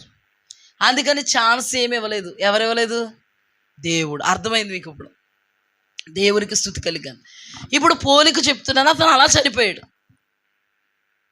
కొత్త నిబంధన వచ్చేటప్పటికి, పాత నిబంధన భక్తులు వాళ్ళందరూ, కొత్త నిబంధన వచ్చేటప్పటికి అతడు ఐగుప్తు నుంచి విడిపించి కనానికి నడిపిస్తాడు. అతడు తండ్రి యొద్ద నుండి వాక్యాన్ని తీసుకొచ్చాడు. తండ్రి యొద్ద నుండి వాక్యమైనటువంటి యేసుక్రీస్తు ప్రభు వారు ఎక్కడికి దిగి వచ్చేసారు. హల్లెలూయా. అర్థమైందా? మోషేని ఎందుకు ఏర్పాటు చేశారు? దేవుడు ఐగుప్తు దేశంలో నుంచి విడిపించి కనాను దేశానికి నడిపించడానికి. ఇప్పుడు యేసుక్రీస్తు ప్రభు వారు ఎందుకు వచ్చారు ఇక్కడికి? ప్రతి పాపము నుండి మనల్ని కడిగి పవిత్రపరిచి పరిశుద్ధులమైనటువంటి మనల్ని నిత్య రాజ్యానికి చేర్చడానికి, అపవాది కబంధ హస్తాల్లో నుంచి, లోకములో నుంచి మనల్ని విడిపించి పరలోక రాజ్యంలోనికి మనల్ని నడిపించడానికి జీవవాక్యములు అతను తీసుకొస్తే జీవవాక్యమే మన కొరకు దిగి వచ్చాడు. అర్థమైంది మీకు? మోషే మరణించి సమాధి చేయబడి మహిమలోకి వెళ్ళిపోయాడు. యేసుక్రీస్తు ప్రభువారు కూడా మరణించి సమాధి చేయబడి 40 దినాలు ఈ భూలోకములో ఉండి మహిమలోకి వెళ్ళిపోయాడు. అవునా? ఇప్పుడు మోషే మహిమలో నుండి వచ్చాడా లేదా? ఇప్పుడు యేసుక్రీస్తు ప్రభువారు మహిమలో ఉన్నారా లేదా? ఆయన దేవుడు. ఆయన ఎక్కడున్నారు? తండ్రి కుడి పార్శ్వమున కూర్చుని ఉన్నారు ఇంతవరకు కూడా. హల్లెలూయా. ఇది పోలిక.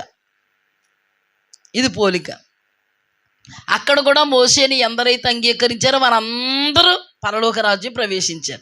ఇక్కడ కూడా యేసయ్యని ఎందరైతే అంగీకరిస్తారో వాళ్ళందరూ పరలోక రాజ్యం ప్రవేశిస్తారు. ఇప్పుడు యేసయ్య అంటే ఎవరు? జీవవాక్యం. ఈ వాక్యాన్ని ఎవరు అంగీకరిస్తారో, ఈ వాక్యం చెప్తుంటే అలా చెప్పాలి కాబట్టి చెప్తున్నారు అని అనుకోకుండా, ఈ వాక్యం మేము గ్రహించాలి, వాక్యంలో నిలబడాలి కాబట్టి అని అనుకుంటే మనం ఎక్కడికి వెళ్తాం? పరలోకం వెళ్తాం. ఈయన అంగీకరిస్తే మాత్రమే పరమ కనాన్ అనబడే పరలోక రాజ్యానికి చేరతాం. అప్పుడు మాత్రమే నిత్యరాజ్యములో మనల్ని చేర్చడానికి ఆయన ఎలాగైతే ప్రాణం పెట్టి రక్తాన్ని చిందించి ప్రాణాన్ని దారపోసారో, ఆయన యందు నమ్మకం ఉంచినటువంటి మనం ఆయన వాక్యముతో పరిశుద్ధతలో నుండి సంపూర్ణతలోనికి వెళతాం. అప్పుడు మనం నిత్య మహిమలో చేర్చబడతాం. హల్లెలూయా. అక్కడ ఏం చేస్తాం? మేఘ రథముల మీద రానైనటువంటి దేవుణ్ణి ఎదుర్కొంటాం. ఈలోపే మనం చచ్చిపోతే మహిమలోనికి వెళ్ళిపోతాం. అప్పుడు ఏం జరుగుద్ది? ఆయనకి సాష్టాంగ పడతాం యుగ యుగాలు. అక్కడ ఆయన ఆరాధిస్తాం, ఆయన సంతోషింపజేస్తాం. హల్లెలూయా. ఇది అయిపోయింది. ఇప్పుడు ఏలియా దగ్గరికి వద్దాం. ఏలియా ఏమైపోయాడు? అగ్ని రథముతో గుర్రాలతో కొనిపోబడ్డాడు. మనందరికి తెలుసు కదా. మరలా ఏలియా భూమి మీదకి వచ్చాడా?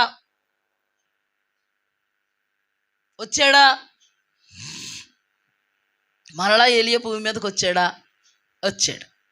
మనం చదువుకున్న దాంట్లో ఈ రూపాంతర, జాగ్రత్తగా ఈ సబ్జెక్టు వినండి. ఈ రూపాంతరత అనుభవం అయిపోయిన తర్వాత మీకు గుర్తుందా? శిష్యులు అంటారు, ప్రభువా అక్కడ ఏలియాని మోషేని చూశారు కదా, తెలియకుండానే మాట్లాడాడు కదా పర్ణశాలల గురించి. అది అయిపోయిన తర్వాత మేఘంలో నుంచి తండ్రి అయిన దేవుడు, ఈయన నా ప్రియ కుమారుడు, ఈయన మాట మీరు వినుడు అన్నారు కదా. మూర్ఛలు పడిపోయారు కదా, యేసు ప్రభు లేపారు కదా. లేపిన తర్వాత జరిగిన సందర్భం ఏంటంటే, యేసు ప్రభువా మరి శాస్త్రులు పరిసయ్యులు వాక్యాలు ధర్మశాస్త్రంలోని వాక్యంలోని చెప్తున్నారు, మరి ఏలియా మరలా వస్తాడట కదా. అగ్ని రథముతో గుర్రాలతో కొనుపోబడినటువంటి ఆ ఏలియా మరలా వస్తాడని చెప్తున్నాడు కదా శాస్త్రులు పరిసయ్యులు అని అడిగారు అక్కడే. అప్పుడు యేసుప్రభు అన్నారు, శాస్త్రులు పరిసయ్యులు చెప్తున్న మాట నిజమే, ఏలియా వస్తాడు అని చెప్పిన మాట నిజమే, ఏలియా వచ్చాడు, కానీ ఏలియాను వాళ్ళు నమ్మలేకపోయారు, ఏలియాను వాళ్ళు ఇష్టం వచ్చినట్లుగా చేశారు. మనుష్య కుమారుని కూడా వారు నమ్మక వారు ఎరగక ఇష్టం వచ్చినట్టుగా చేస్తారు.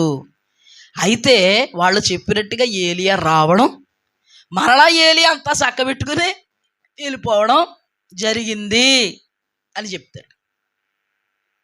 ఒక మాట చెప్తాను మీకు. ఏలియా గురించి బాప్తిస్మిచ్చు యోహానే ఏలియా, బాప్తిస్మిచ్చు యోహానే ఏలియా. ఈ విషయాలు యేసుక్రీస్తు ప్రభు వారే చాలాసార్లు అక్కడే చెప్పారు. అప్పుడు యేసుప్రభు మాట్లాడుతుంటే బాప్తిస్మిచ్చు యోహాను గురించి మాట్లాడుతున్నాడు యేసయ్య అని వాళ్ళు అనుకున్నారు. యేసయ్య బాప్తిస్మిచ్చు యోహాను గురించి ఏమని చెప్తున్నారంటే, ఒక సందర్భంలో బాప్తిస్మిచ్చు యోహాన్ని చెరసాల్లో పెట్టేశారు. చెరసాల్లో పెట్టేసినప్పుడు బాప్తిస్మిచ్చు యోహాను యేసుక్రీస్తు ప్రభు వారికి శిష్యులు పంపాడు. యేసుక్రీస్తు ప్రభు వారి దగ్గరికి శిష్యుల్ని పంపి, అంటే బాప్తిస్మిచ్చు యోహాను శిష్యుల్ని పంపి, రాబోవాడు నీవే కదా, లేకపోతే మేము ఎవరి కొరకన్నా కనిపెట్టుకోవాలా అని అడిగాడు యేసు ప్రభు అని. శిష్యుల ద్వారా అడిగించాడు. అప్పుడు యేసే అన్నారు, నా విషయంలో అభ్యంతర పడద్దు, నేనే ఆయన్ను, నేను చేస్తున్నటువంటి సూచిక క్రియలు, అద్భుతాలు, స్వస్థతలు, మహాశ్చర్య కార్యాలు, చచ్చిన వాళ్ళు లేవడం, ఇవన్నీ కూడా బాప్తిస్మిచ్చు యోహానుకి చెప్పండి, నేనే ఆయనని చెప్పండి అని చెప్పేసి వాళ్ళని పంపించాక అక్కడ అరణ్యములో ఉన్నటువంటి ప్రజలను యేసు ప్రభు వారు గద్దించి మాట్లాడుతున్నారు. ఏమని మాట్లాడుతున్నారంటే, బాప్తిస్మిచ్చు యోహాను పక్షంగా మాట్లాడుతున్నారు. జాగ్రత్తగా అర్థం చేసుకోండి మీరు. ఏమని మాట్లాడుతున్నారంటే, ఏం చూడడానికి వచ్చారు మీరు? రెళ్ళునా, లేకపోతే ఊదా రంగు వస్త్రాలు, సన్నప్పనారు వస్త్రాలు ధరించుకున్న వాడిని చూడడానికి వచ్చారా మీరు ఇక్కడికి అంటే తిడుతున్నాడు. ఏం చూడడానికి వచ్చారు ఇక్కడికి?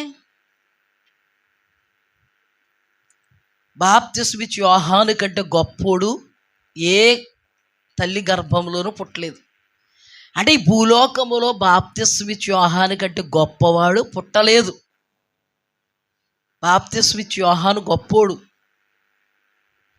మీకు మనసుంటే రాబో ఏలియా ఇతడే అని అంటాడు అక్కడ. అంటే ఏంటి? రాబో ఏలియా వస్తాడు అంటున్నారు మీరు ఏలియా కోసం చూస్తున్నారు.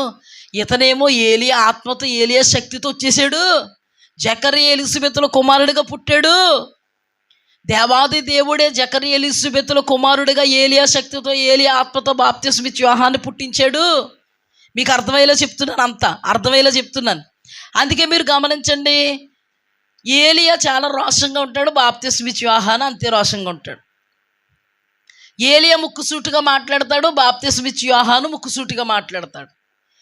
ఏలియా వస్త్రధారణ ఏంటి? రోమములు అంటే గొంగలి కప్పుకుంటాడు, తోలిదట్టు కట్టుకుంటాడు. ఇందాక మీరు రాజుల గ్రంథంలో చెప్పాను, ఒక సందర్భంలో మీతో చెప్పాను, అతను ఎలా ఉన్నాడని అడుగుతాడు అహజ్యా. అతడు గొంగలి, ఒంటె రోమముల వస్త్రము, రొమ్మునకు దట్టి అంటాడు. గొంగలంటే ఏంటి? రోమాలతో చేసేది. అతని వస్త్రధారణ అదే, ఇతని వస్త్రధారణ ఇదే ఒక మాటలో చెప్పాలంటే మీకు అర్థమయ్యేలాగా యేసుక్రీస్తు ప్రభువారు దగ్గరకు వచ్చినటువంటి గబ్రియేలు దేవదూత యేసు ప్రభువారి గురించి చెప్పడానికి మరి దగ్గరకు వచ్చిందే. ఏమని మాట్లాడుతుందంటే మరియు గురించి చెబుతూ మరియా, నీ బంధువురాలైనటువంటి ఎలిజబెతు గర్భములో కుమారుడు ఉన్నాడు, ఆమె గర్భవతి అయింది, ఇప్పుడు ఆమెకు 6వ నెల అని చెప్పి ఎలిజబెత్ భర్త దగ్గర ఏం చెప్తుందంటే, ఎలిజబెత్ భర్త దగ్గర అంటే జకర్యా దగ్గర ఏం చెప్పిందంటే, ఈ ప్రార్థనలు నా యొద్దకు చేరాయి, ఇదిగో నీకు కుమారుడు పుడతాడు, అతనికి ఏమని పేరు పెట్టాలి, బాప్తిస్మిచ్చు యోహాన్ అని పేరు పెట్టాలి. అతడు ఏలియా శక్తితో ఏలియా ఆత్మతో ఏమై ఉన్నాడు, ఏలియా శక్తితో ఏలియా ఆత్మతో అతడు ఉన్నాడు. ఏలియా శక్తితో ఏలియా ఆత్మతో వచ్చినాడు ఎవరో, బాప్తిస్మిచ్చు యోహాన్. మీకు చూపిస్తాను, ఆ మాటలన్నీ చదివిస్తాను. బాప్తిస్మిచ్చు యోహాన్ మీరు అర్థం చేసుకోండి. ఇప్పుడు బాప్తిస్మిచ్చు యోహాన్ ఇప్పుడు ఏలియా పాత నిబంధన భక్తుడు, కానీ కొత్త నిబంధనలో బాప్తిస్మిచ్చు యోహాను ఏలియా శక్తితో ఏలియా ఆత్మతో వచ్చేసాడు. ఆ రోజున ఏలియాను అంగీకరించిన వాళ్ళు, ఆ రోజున మోషే అంగీకరించిన వాళ్ళు, ఈ రోజున మోషేను అంగీకరించిన వాళ్ళు ఈ రోజున ఏలియాను కూడా అంటే బాప్తిస్మిచ్చు యోహానును కూడా అంగీకరించలేకపోయారు. శాస్త్రులు పరిసయ్యులు బాప్తిస్మిచ్చు యోహానును అంగీకరించలేకపోయారు. ఏలియా వస్తాడని చెప్తున్నారు, కానీ బాప్తిస్మిచ్చు యోహానే ఏలియా అని అనుకోలే. వాళ్ళు కూడా మెస్సీ వస్తాడు, యేసుక్రీస్తు ప్రభువారు వస్తారని అనుకున్నారు, కానీ వచ్చిన యేసయ్యను గుర్తుపట్టలే. ఇది మీకు బాగా అర్థమవుతుంది, లాస్ట్కి బాగా గుర్తుపట్టలే. నేనేం ఫోకస్ చేస్తున్నాను, మోషేను గుర్తించిన వాళ్ళు నాశనం అయిపోయారు, ఏలియాను గుర్తించిన వాళ్ళు నాశనం అయిపోయారు, యేసుక్రీస్తు ప్రభువాన్ని గుర్తించిన వాళ్ళు నాశనం అయిపోయారు, బాప్తిస్మిచ్చు యోహాను గుర్తించిన వాళ్ళు నాశనం అయిపోయారు. ఇప్పుడు బాప్తిస్మిచ్చు యోహాను ఏలియా శక్తితో ఏలియా ఆత్మతో దిగొచ్చాడు. దేవుడు ప్రవక్తలు చెప్పినట్టుగానే ఏలియా వచ్చి అంతా చక్కబెట్టుకుని వెళ్ళిపోయాడు. రూపాంతర పనువు వచ్చేటప్పటికి ఎలా చక్కబెట్టుకెళ్ళిపోయాడు, అతడు యేసుక్రీస్తు ప్రభువారి కంటే 6 నెలల ముందుగా పుట్టాడు. యేసుక్రీస్తు ప్రభువారి నిమిత్తము పరలోక రాజ్యం నిమిత్తము అరణ్యములో కేక వేయుచున్న ఒక శబ్దమని యెషయా గ్రంథంలో రాయబడింది. ఇతడు యేసుక్రీస్తు ప్రభువారి కంటే ముందు అరణ్యంలో కేకలేస్తున్న ఒక శబ్దం, మారు మనస్సు పొందండి, పరలోక రాజ్యం సమీపించింది, మీ పాపాలు ఒప్పుకోండి అని అరణ్యంలో దేవుని యొక్క సువార్తను ప్రకటిస్తున్నాడు. పరలోక రాజ్య ప్రవేశం కొరకు ప్రకటిస్తున్నాడు, బాప్తిస్మాన్ని ప్రకటిస్తున్నాడు. అతని దగ్గరికి వేశ్యలు వచ్చి మారుతున్నారు, అతని దగ్గరికి ఎవరో ట్యాక్స్ కలెక్టర్స్ సుంకపు గుత్తదారులు వచ్చి మారుతున్నారు, అతని దగ్గరికి సైనికులు వచ్చి మారుతున్నారు, కానీ శాస్త్రులు పరిసయ్యులు మాత్రం మారట్లేదు. అతని బాప్తిస్మాన్ని అంగీకరించట్లేదు, అతను చెప్పిన మాటలు అంగీకరించట్లేదు, అతనిని తృణీకరిస్తున్నారు. బాప్తిస్మం తీసుకోవడానికి వస్తున్నారు, మార్పులు చేర్పులు లేకుండానే బాప్తిస్మం తీసుకోవడానికి వస్తుంటే ఏమన్నాడు, సర్ప సంతానమా, రాబో ఉగ్రతను తప్పించుకోవడానికి మీకు బుద్ధి నేర్పిన వాడెవరు, ఇదిగో గొడ్డలు చెట్ల వేరన నాటబడి ఉన్నది, ఫలించని ప్రతి చెట్టు నరికి వేయబడి అగ్నిలో పారవేయబడును. ఇలాగా ఎంతో మందిని దేవుని రాజ్యం కొరకు ఆయుత్తపరుస్తున్నాడు. నమ్మిన వాళ్ళు రక్షింపబడుతున్నారు, అతనిని నమ్మని వారికి శిక్ష విధింపబడుతుంది, వాళ్ళు నరకాగ్ని పాలైపోతున్నారు. అందుకే యేసుక్రీస్తు ప్రభువారు ఒక సందర్భంలో శాస్త్రులు పరిసయ్యుల గురించి మాట్లాడుతూ, ఈ బాప్తిస్మిచ్చు యోహాన్ని మీరు అంగీకరించలేదు, వేశ్యలే బాప్తిస్మిచ్చు యోహాన్ని అంగీకరించారు, వాళ్ళ మీకంటే ముందుగా పరలోక రాజ్యంలో ఉంటారన్నాడు. ఒక సందర్భంలో ఏమన్నాడు, అబ్రహాము మాకు తండ్రి అని మీరు అనుకోవద్దు, ఈ రాళ్ల వలన అబ్రహాముకి దేవుడు పిల్లలు పుట్టిస్తాడని బాప్తిస్మిచ్చు యోహాన్ అన్నాడు. యేసుక్రీస్తు ప్రభువారు ఏమన్నారు, అచంచలమైనటువంటి విశ్వాసాన్ని చూసి, ఎవరి విశ్వాసాన్ని, శతాధిపతి విశ్వాసాన్ని చూచి, ఇశ్రాయేలీయులనైనా ఇంత గొప్ప విశ్వాసాన్ని కనుగొనలేదు, మాకు అబ్రహాము తండ్రి అని అనుకుంటున్నారే, అబ్రహాము ఇస్సాకు యాకోబులు యొద్ద రాజ్య సంబంధులే ఉంటారు, అంగీకరించిన వారు వెలుపట చీకట్లో ఉంటారు. అంటే రాజ్య సంబంధులు మేము అనుకున్న వాళ్ళు ఏమైపోతారు, చీకట్లోకి వెళ్ళిపోతారు. రాజ్య సంబంధులు కాదు అని అనుకున్న పాపాత్ములే మార్పు చెంది పరలోక రాజ్యానికి వచ్చేస్తున్నారు. అర్థమైందా? ఇప్పుడు బాప్తిస్మ ఇచ్చి వివాహాన్ని ఎందరైతే వెంబడించారో వాళ్ళందరూ పరలోకంలో ఉన్నారు. ఎందరైతే విసర్జించారో వాళ్ళందరూ సర్ప సంతానంగా మీరు పరలోకం చేరరు, పరలోకంలో చేర్చబడరన్న గుంపులో ఉండిపోయారు. ఇప్పుడు బాప్తిస్మ ఇచ్చి యోహాను దేవుడిలో మమేకమైపోతూ దేవుడు పని చేసుకుంటూ పరలోక రాజ్యాన్ని ప్రకటిస్తూ ఎంతో మందికి మారు మనస్సును ప్రకటిస్తూ ఎంతో మందికి ఉపదేశం ఇస్తూ సువార్తను ప్రకటిస్తూ బాప్తిస్మ అనుభవాల్లో నిలబెడుతూ వాళ్ళని పరలోక రాజ్యానికి ఆయుత్తం చేసేసాడు. ఒకరోజు ఏం జరిగిందంటే ముక్కుసూటిగా మాట్లాడతాడు. అహాబుని ముక్కుసూటిగా మాట్లాడా ఏలియా, అహజ్యాన్ని ముక్కుసూటిగా మాట్లాడా, ఎవరు పడితే వాళ్ళని ముక్కుసూటిగా మాట్లాడతాడు ఏలియా. ఇప్పుడు బాప్తిస్మ ఇచ్చి యోహాను ఏలియా ఆత్మతో ఏలియా శక్తితో ఈ లోకానికి దిగొచ్చాడు. వస్త్రధారణ కూడా సేమ్ అదే. అరణ్యంలో ఉన్నాడు, మిడతల ఆహారం, అడవి తినే ఆహారం, అన్నం తినలే. అందుకే క్రీస్తు ప్రభువాన్ని నువ్వు తాగుబోతూ తిట్టుపోతుంటే ఆయన అన్నారు, బాప్తిస్మ ఇచ్చి యోహాను తినక తాకొచ్చాడు, నేను తిని తాగొచ్చాను కాబట్టి నన్ను మీరు తిండిపోతూ తిట్టుపోతూ అంటున్నారు అన్నాడా? అంటే ఇవన్నీ చూపించాలంటే 4 రోజులు పడుతుంది. అందుకని నేను మీ అన్నీ టచ్ చేసినాయే కదా, టచ్ చేసుకు వెళ్ళిపోతున్నాను, మీకు తెలుసు కదా. అంటే బాప్తిస్మ ఇచ్చి యోహాను మంచి యవనస్తుడు. మీకు తెలిసి యేసుక్రీస్తు ప్రభువారు ఇక్కడ 33.5 సంవత్సరాలే కదా బ్రతుకుతా. ఇప్పుడు యేసు ప్రభు కంటే 6 నెలల పెద్దోడు అంతే. మరి యవనస్తుడు కాదా? యవనస్తుడు కాదా?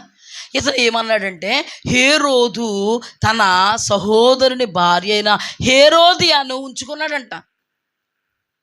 ఎవ్వరో మాట్లాడలేకపోతున్నారు ఆ టైంలో. చాలామంది ఉండొచ్చు, శాస్త్రులు పరిశీలి మాట్లాడగలరా? అంతే. బాప్తిస్మ ఇచ్చి యోహాను నిలబడి ఏమన్నాడంటే నీవు చేస్తున్నది తప్పు, నీ సహోదరుని భార్యను నువ్వు ఉంచుకున్నావు అని అనగానే హేరోదియాకి ఇక్కడి నుంచి ఇక్కడికి వచ్చేసింది. హేరోదియాకి ఇక్కడి నుంచి ఇక్కడికి వచ్చేసింది. అంటే తన తమ్ముడు భార్యకి, సహోదరుని భార్యకి ఇక్కడి నుంచి ఇక్కడికి వచ్చేసింది. హేరోదు చంపేద్దాం అనుకున్నాడు, కానీ తన ప్రవక్తని ఎంతమందో వెంబడిస్తున్నారు. చాలా పెద్ద పాస్టరు ఈయన. అరణ్యంలో తెగ వాక్యాలు చెప్తాడు, ఎంతోమందిని పరలోక రాజ్యం. ఇతను ఒక ఐడెంటిటీ ఉంది, ఈయనకి ఒక గుర్తింపు ఉంది. ఇతను పెద్ద పాస్టర్. మామూలు పాస్టర్ని అయితే పేక తెగ్గొచ్చేయచ్చు, మామూలు పాస్టర్లు అయితే లేపేయచ్చు. పెద్ద పాస్టర్లు లేపితే ఎలా ఉంటుంది? ప్రవీణ్ పగడాల కానీ లేపేశారు, చంపేశారు ప్రవీణ్ పగడాల కానీ. ఇప్పుడు వరకు ఆరిందా? ఇదంతా గవర్నమెంట్కి చాలా ఎఫెక్ట్ అవుద్దా? హేరోదు కూడా అందుకే సైలెంట్గా చెరసాల్లో పెట్టేశాడు. చంపేస్తే మళ్ళీ జనాలు ఈయన్నేసేస్తారని భయం వేసి చెరసాల్లో పెట్టారు. హేరోదియా మాత్రం కంకణబద్దురాలైంది.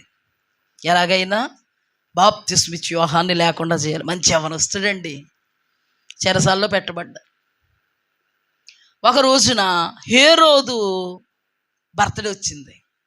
ఆ బర్త్డే సెలబ్రేషన్స్లో మెయిన్ రోల్ హేరోదియా కుమార్తె పోషిస్తుంది అనమాట. అంటే నాట్యం వేస్తుంది.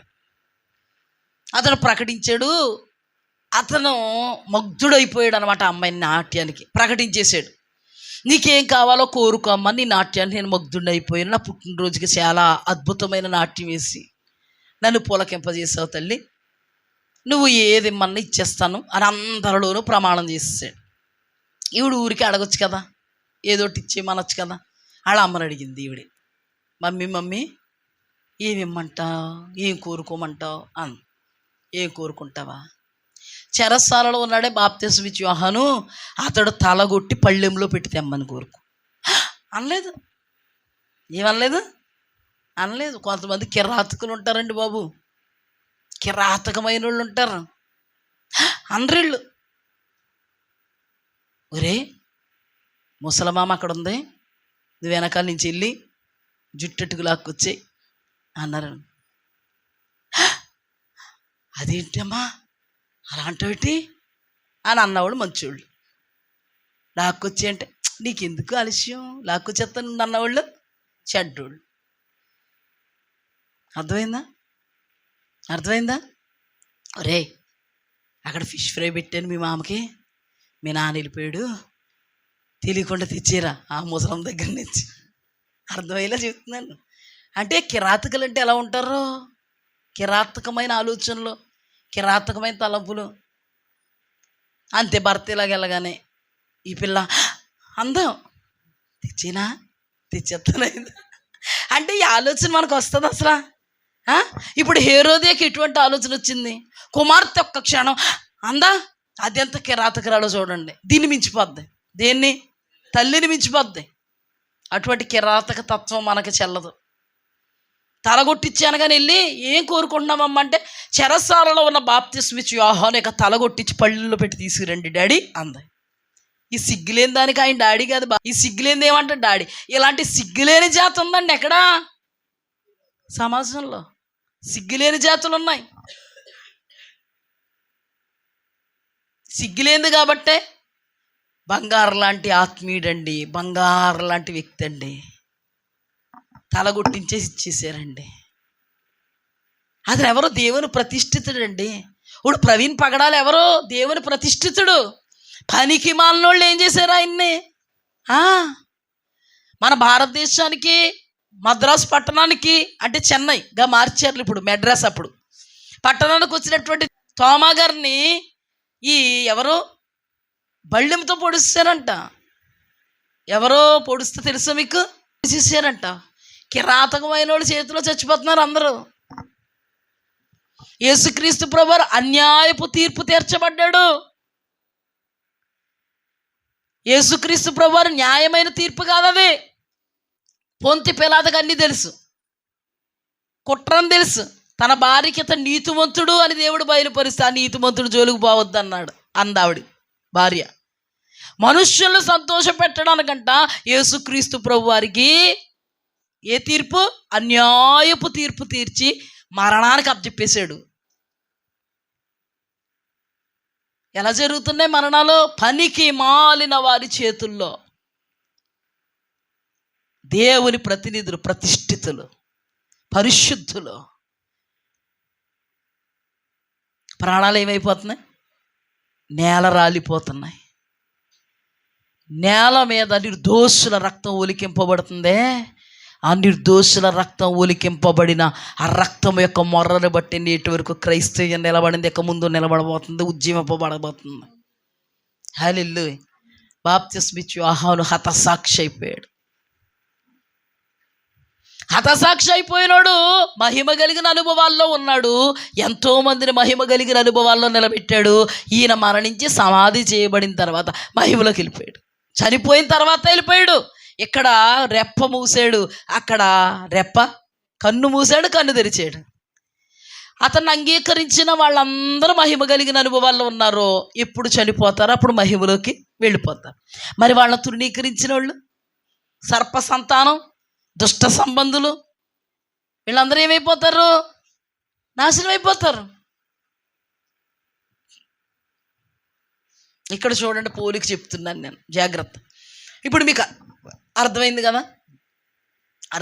యేసుక్రీస్తు ప్రభువారు మోషే, యేసుక్రీస్తు ప్రభువారు మోషే ఎలాగో యేసుక్రీస్తు ప్రభువారు మోషే ఐగుప్తు బానిసత్వం నుంచి విడిపించి పరమ కణాలకు నడిపించడానికి ఏర్పాటు చేయబడ్డాడు. యేసుక్రీస్తు ప్రభువారు కూడా సైతాను కబంధ హస్తాల్లో నుంచి, పాపంలో నుంచి, లోకంలో నుంచి మనల్ని విడిపించి మనల్ని పరలోక రాజ్యాన్ని చేర్చడానికి. హల్లెలూయా.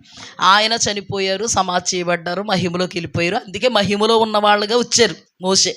యేసుక్రీస్తు ప్రభువారు కూడా చనిపోయారు, మహిమలోకి వెళ్ళిపోయినట్టుగా మనకు కూడా తెలుసు. తండ్రి కుడి పార్శ్వమున ఆయన ఏమయ్యారు? అందుకే యేసుక్రీస్తు ప్రభువారి గురించి నమ్మిన వాడు రక్షింపబడును, నమ్మని వాడికి శిక్ష విధింపబడును. అంటే నమ్మిన వాడు రక్షింపబడునంటే పరలోక రాజ్యం ప్రవేశించును, నమ్మని వాడికి శిక్ష విధింపబడునంటే నరక రాజ్యం పోవును. అయిపోయింది అక్కడికి. ఇక్కడ మనం ఏలియాని చూసుకుంటే, ఏలియా సుడిగాలిలో అగ్ని రథము చేత, గుర్రాల చేత కొనిపోయాడు. నెక్స్ట్ ఏలియా ఆత్మశక్తితో ఏలియాయే మరలా ఎలాగొచ్చాడు? బాప్తిస్మిచ్చు యోహానుగా. అక్కడ రాయబడింది ఏలియా శక్తి, ఏలియా ఆత్మ. వస్త్రధారణ కూడా ఏలియాయే, తోలుదట్టు కూడా ఏలియాయే కదా, ఏలియా వలె. కాకపోతే ఈయన మిడతలు అడిగితేనే ఆయనకు ఆహారం అయింది. ఏలియా మాత్రం మనలాగేం చేశారు? భోజనం చేశారు.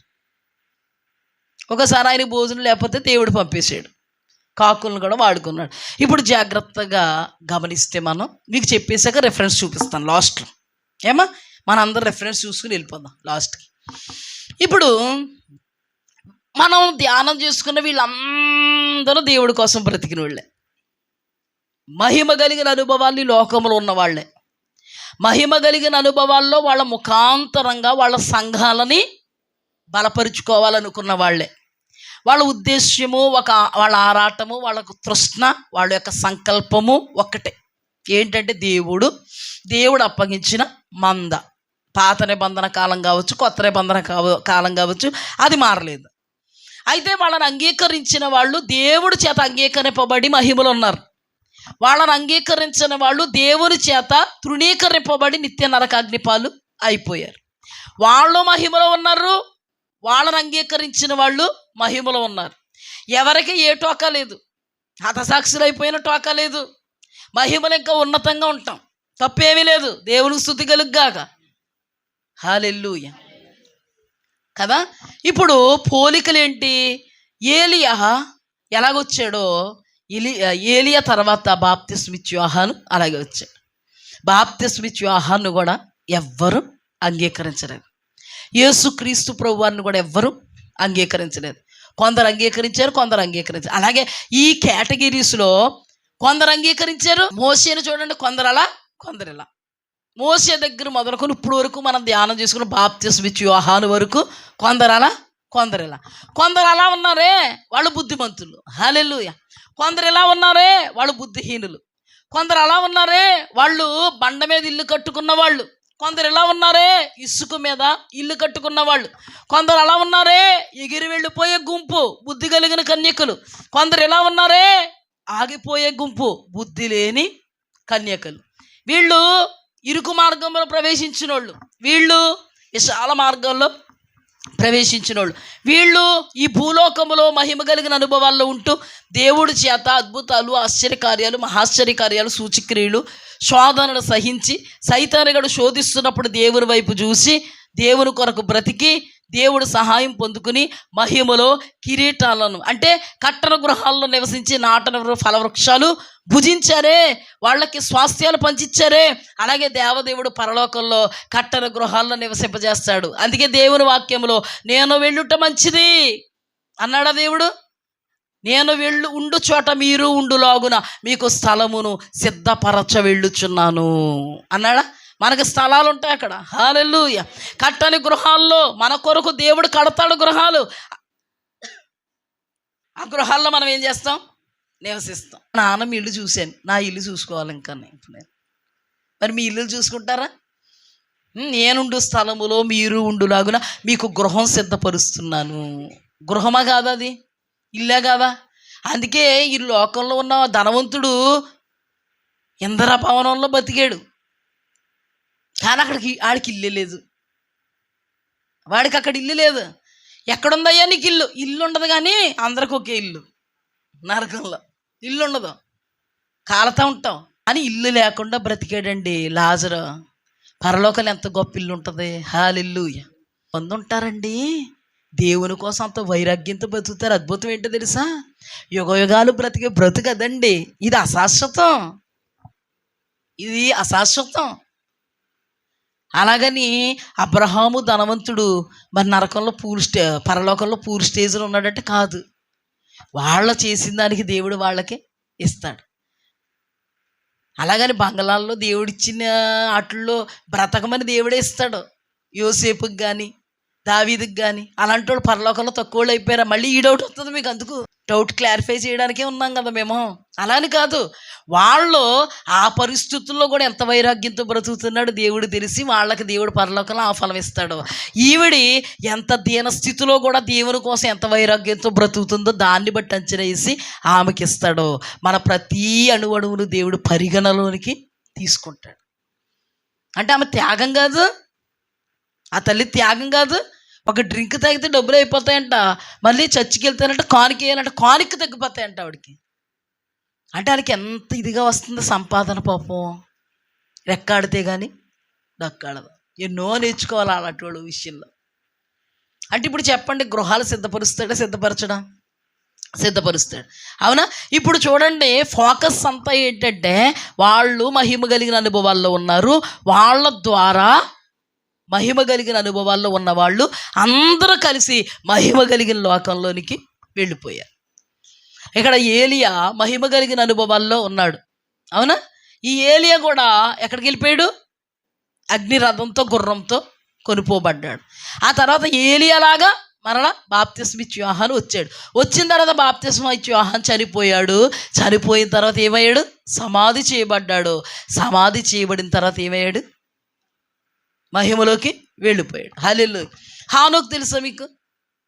హానోకు గురించి ఆది కాండంలో ఏమని రాయబడిందంటే, అతడు దేవునితో నడిచెను, దేవుడు అతనిని కొనిపోయాను, అప్పుడు అతడు లేకపోయాను. హనోకు ఎలా కొనిపోయబడ్డాడు? ఏలియా ఎలా కొనిపోబడ్డాడు? హనోకు ఎలా కొనిపోబడ్డాడు? కొనిపోబడ్డాడు మహిమలోకి. ఏలియా ఎలా కొనిపోబడ్డాడు? మహిమలో కొనిపోబడ్డాడు. హల్లెలూయా. బాప్తిస్మ ఇచ్చి యోహాను చనిపోయి, మోషే, యేసుక్రీస్తు ప్రభువారు. ఇది దేనికి పోలిక, దేనికి సాదృశ్యం చెప్తాను నేను మీకు.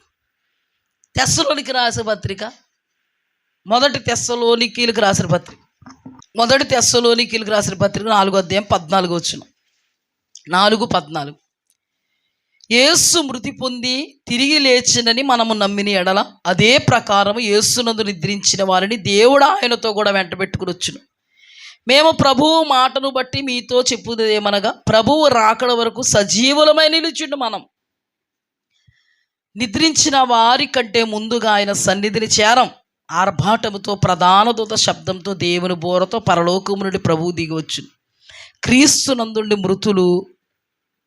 మృతులైన వారు మొదట లేతురు. ఆ మీదట సజీవులమై నిలిచిండు మనం వారితో కూడా ఏకముగా ప్రభువుని ఎదుర్కొనుటకు ఆకాశ మండలమునకు మేఘముల మీద కొనుపోబడుదుము. హల్లెలూయా. హల్లెలూయా. మేఘముల మీద అంటే మేఘముల యందు అంటే మేఘాలతో ఏమైపోతాం మనం?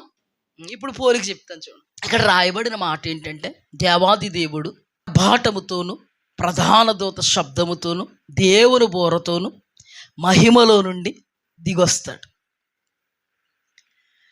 నిద్రించిన వాళ్ళు అంటే సమాధిలో పెట్టబడతారే, వాళ్ళు ముందుగా లేస్తారు. ఆ తర్వాత సజీవులైన వారు పరలోకానికి కొనుపోబడతారు. ఎలాగో తెలుసు ఎగ్జాక్ట్గా. యేసుక్రీస్తు ప్రభు వారు కానీ మోషే కానీ ఎలాగైతే చనిపోయి సమాధి చేయబడ్డారో వాళ్ళు లేస్తారంట. అంటే సమాధి చేయబడిన తర్వాత, అంటే చనిపోయి సమాధి చేయబడిన తర్వాత లేదా చనిపోయిన తర్వాత మహిమలోకి వెళ్తారు కొంతమంది. అవునా? ఇప్పటి వరకు కూడా చనిపోయిన వాళ్ళు ఎక్కడున్నారు? సమాధిలో ఉన్నారు. సపోజ్ మీకు అర్థం అవడానికి చెప్తున్నాను. అందులో దేవుని యందు విశ్వాసం ఉంచిన వాళ్ళు, రూపాంతరపు అనుభవాలు పొందిన వాళ్ళందరూ చనిపోయిన తర్వాత ఎక్కడ ఉంటారు? మహిమలోనే ఉంటారు కదా వాళ్ళు. ఇప్పుడు దేవుడు చెప్పిన మాట ఏంటంటే, మీరు ఇక్కడ వరకు ఆలోచిస్తే సమాధిలో ఉంచబడిన వాళ్ళు ఉంటారు కదా, దేవుడు రాకడ వస్తుంది కదా, రాకడలో దేవాది దేవుడు అలాగొస్తే సమాధిలో ఉన్నవాళ్ళు మొదట లేస్తారంట.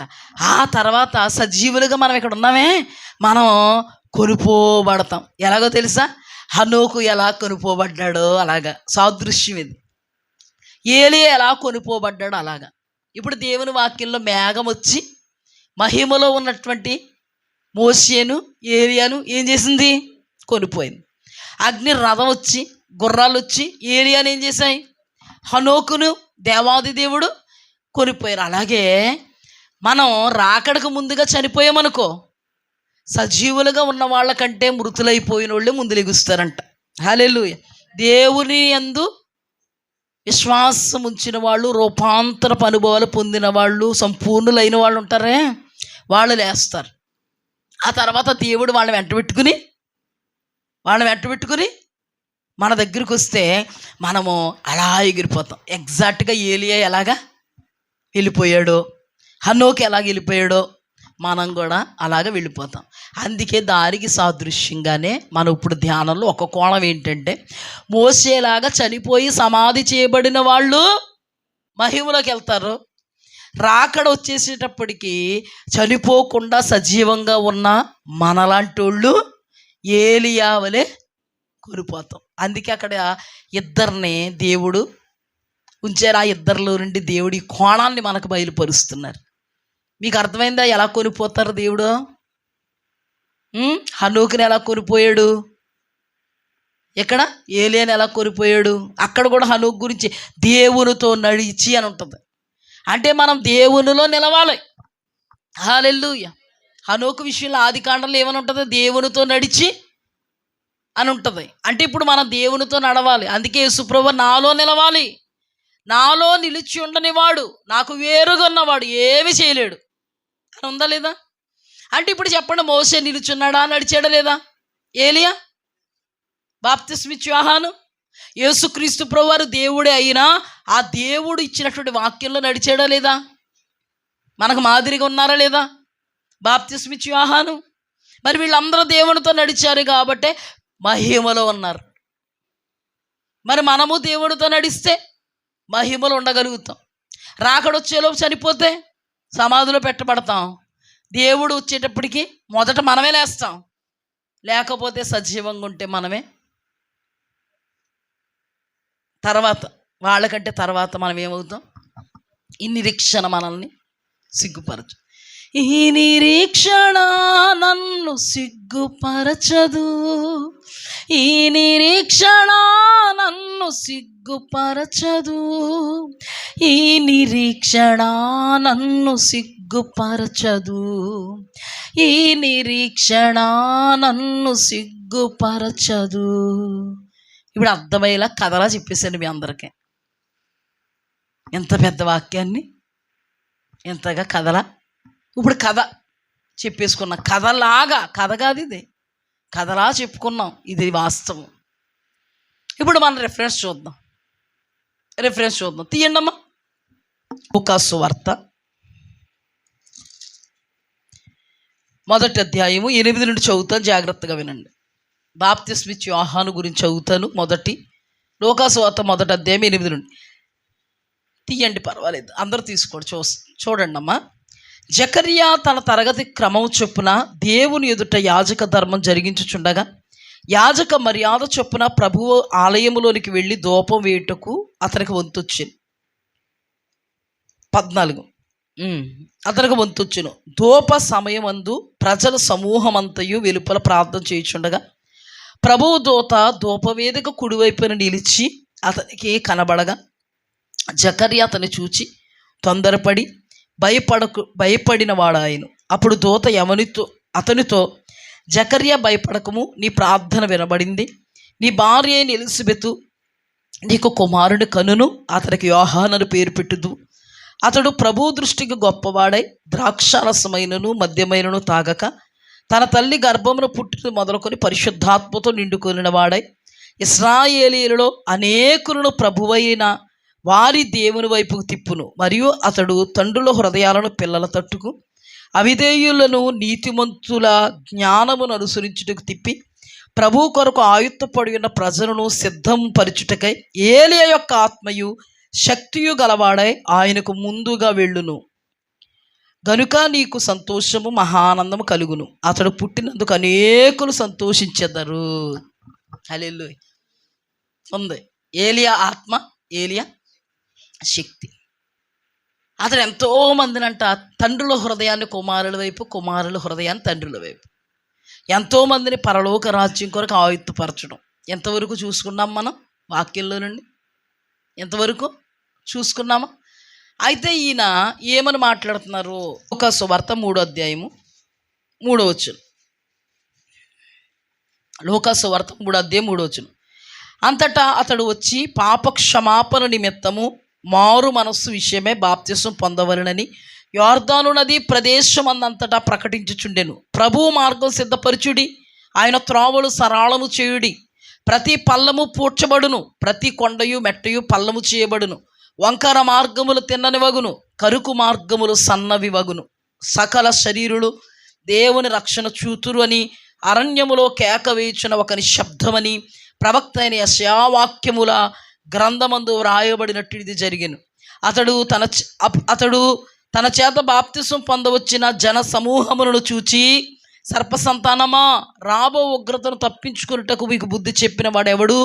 మారు మనస్సుకు తగిన ఫలాలు ఫలించుడి. అబ్రహాం మాకు తండ్రి అని మీలో మీరు అనుకొన మొదలు పెట్టవద్దు. దేవుడి రాళ్ల వలన అబ్రహాముకు పిల్లలు పుట్టించగలడని మీతో చెప్పుచున్నాను. ఇదిగో ఇప్పుడే గొడ్డలి చెట్ల వేరన ఉంచబడి ఉన్నది గనుక మంచి ఫలాలు ఫలించిన ప్రతి చెట్టు నరకబడి అగ్నిలో వేయుబడినని చెప్పెను.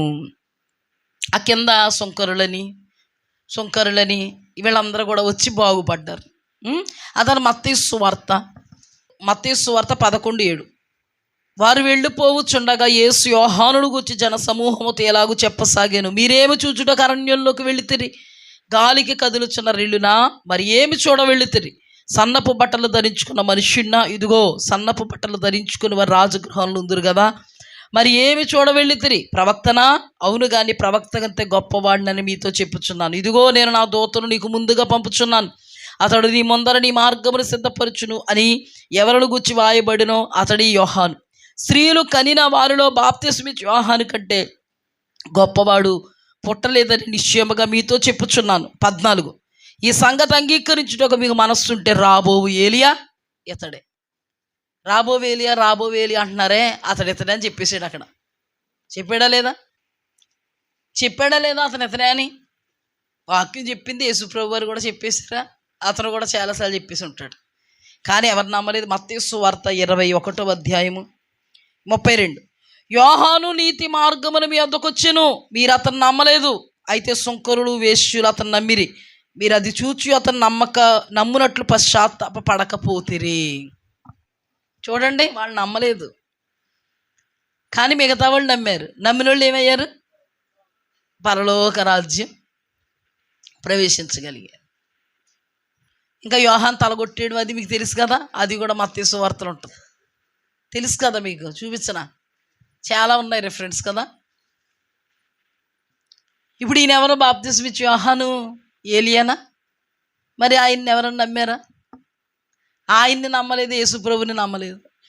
అలాగని ప్రవక్తలను పంపించాడు యేసుప్రభు. ప్రవక్తలను చాలామంది నమ్మలే.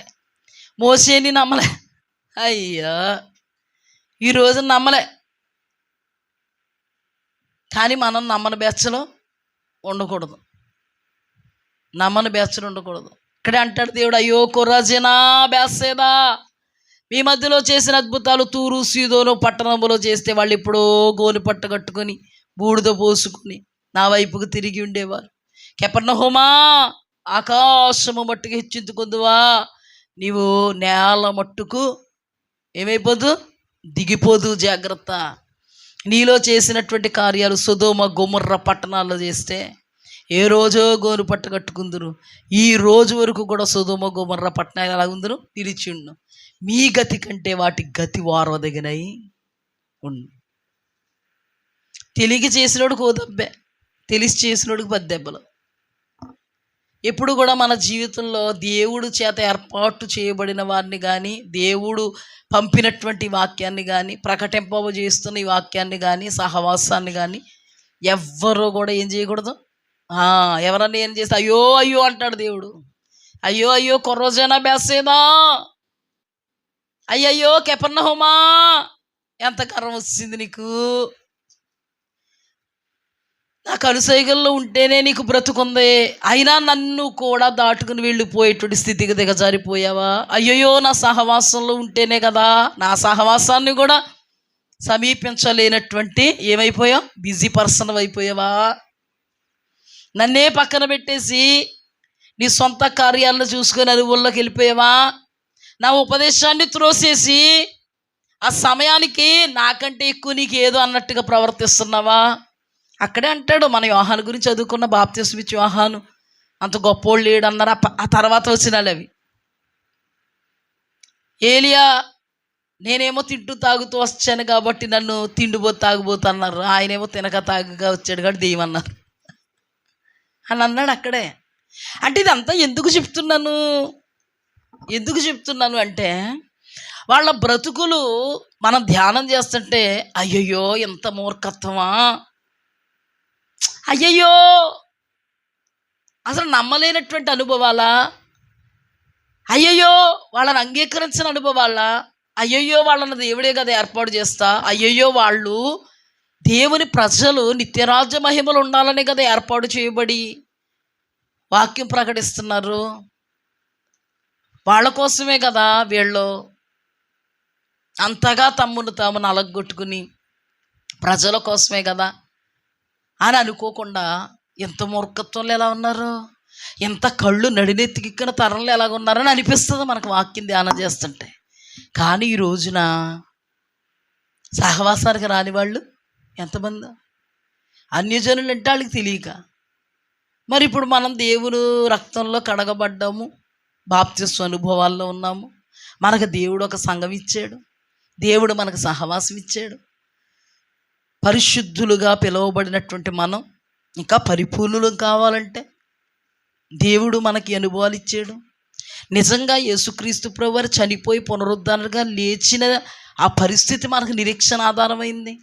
ఆయన ఎలాగ మరణించి పునరుద్ధానుడయ్యాడో మనము కూడా ఆయన ఎంత విశ్వసిస్తే యుగయుగాలు బ్రతకగలుగుతాం, మనము పునరుద్ధానం అవుతాం, పునరుద్ధానంలో ఉంటాం, మనం మహిమలో ఉంటాం.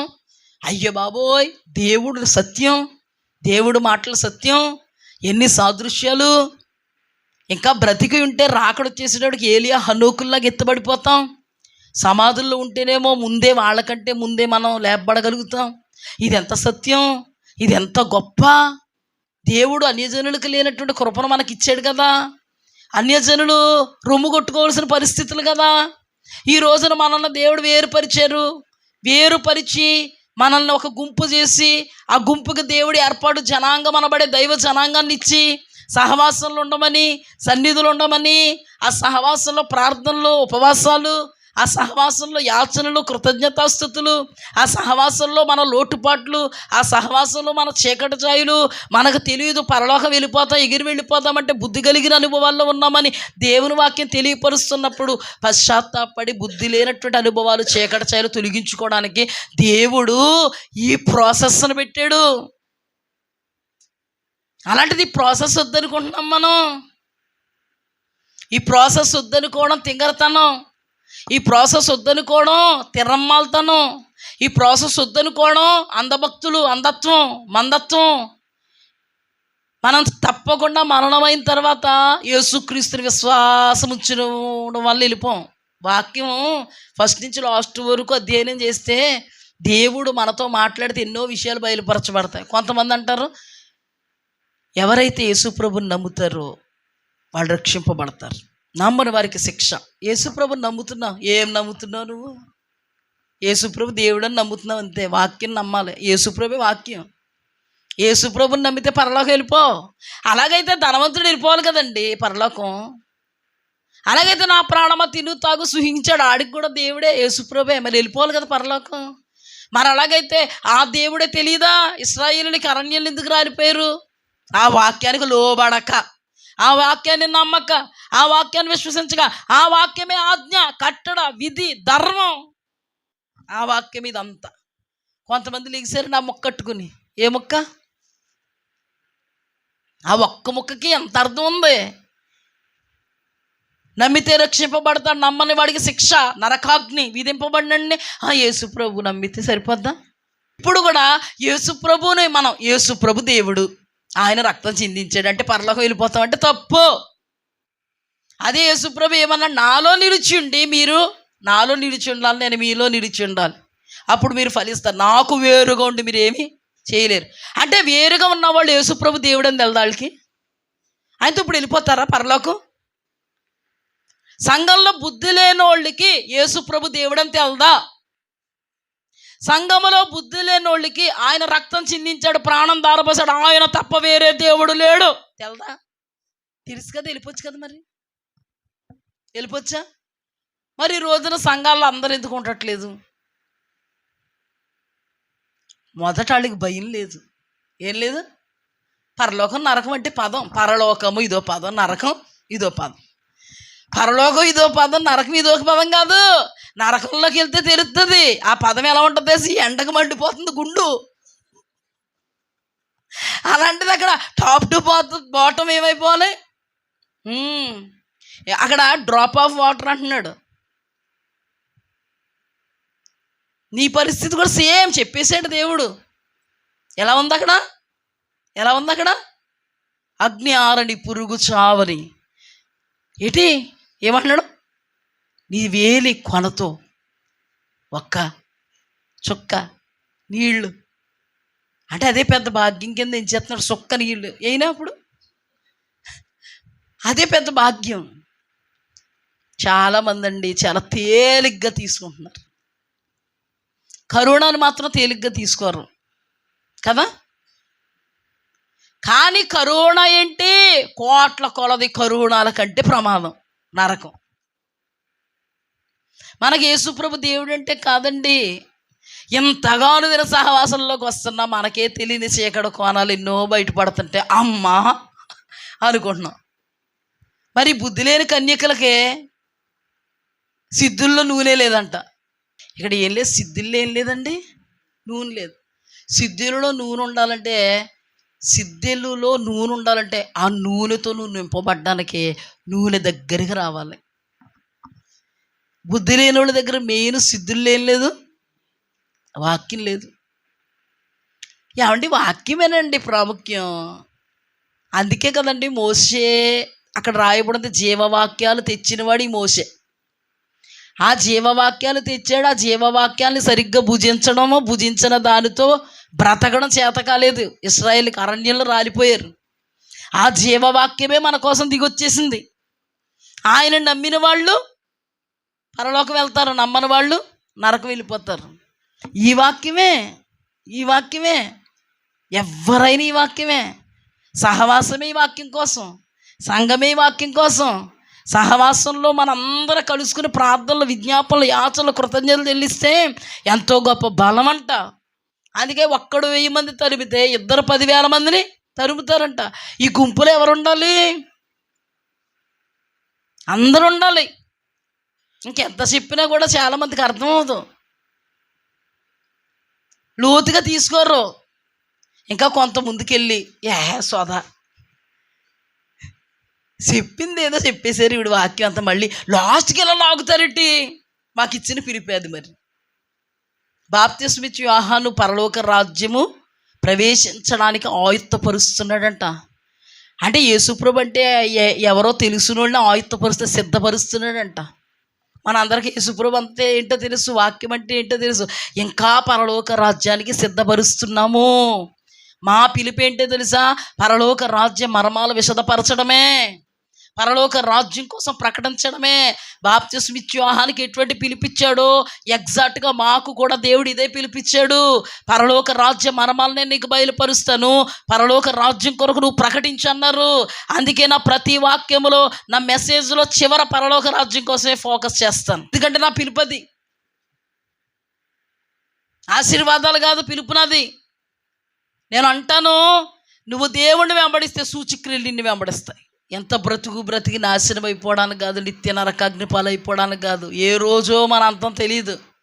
బ్యాంకాక్లోనంట భూమి ఇలాగ కంపించిందంట. ఇందాక పొద్దున్న చదువుకున్నాం మా భవ్య తల్లి నేనునే. ఆంధ్రప్రదేశ్లో కూడా కంపించిందా? నెక్స్ట్ ఇక్కడే. అదేంటండి అంత అశుభం? అశుభం కాదమ్మా, చివరి దినాల్లో ఇల్లులు పడిపోకుండా ఉంటే బతుకుతాం మనం. ఇల్లులు పడిపోయేంత భూకంపం వస్తే కింద ఉంటాం, శిథిలాల కింద. భయమా?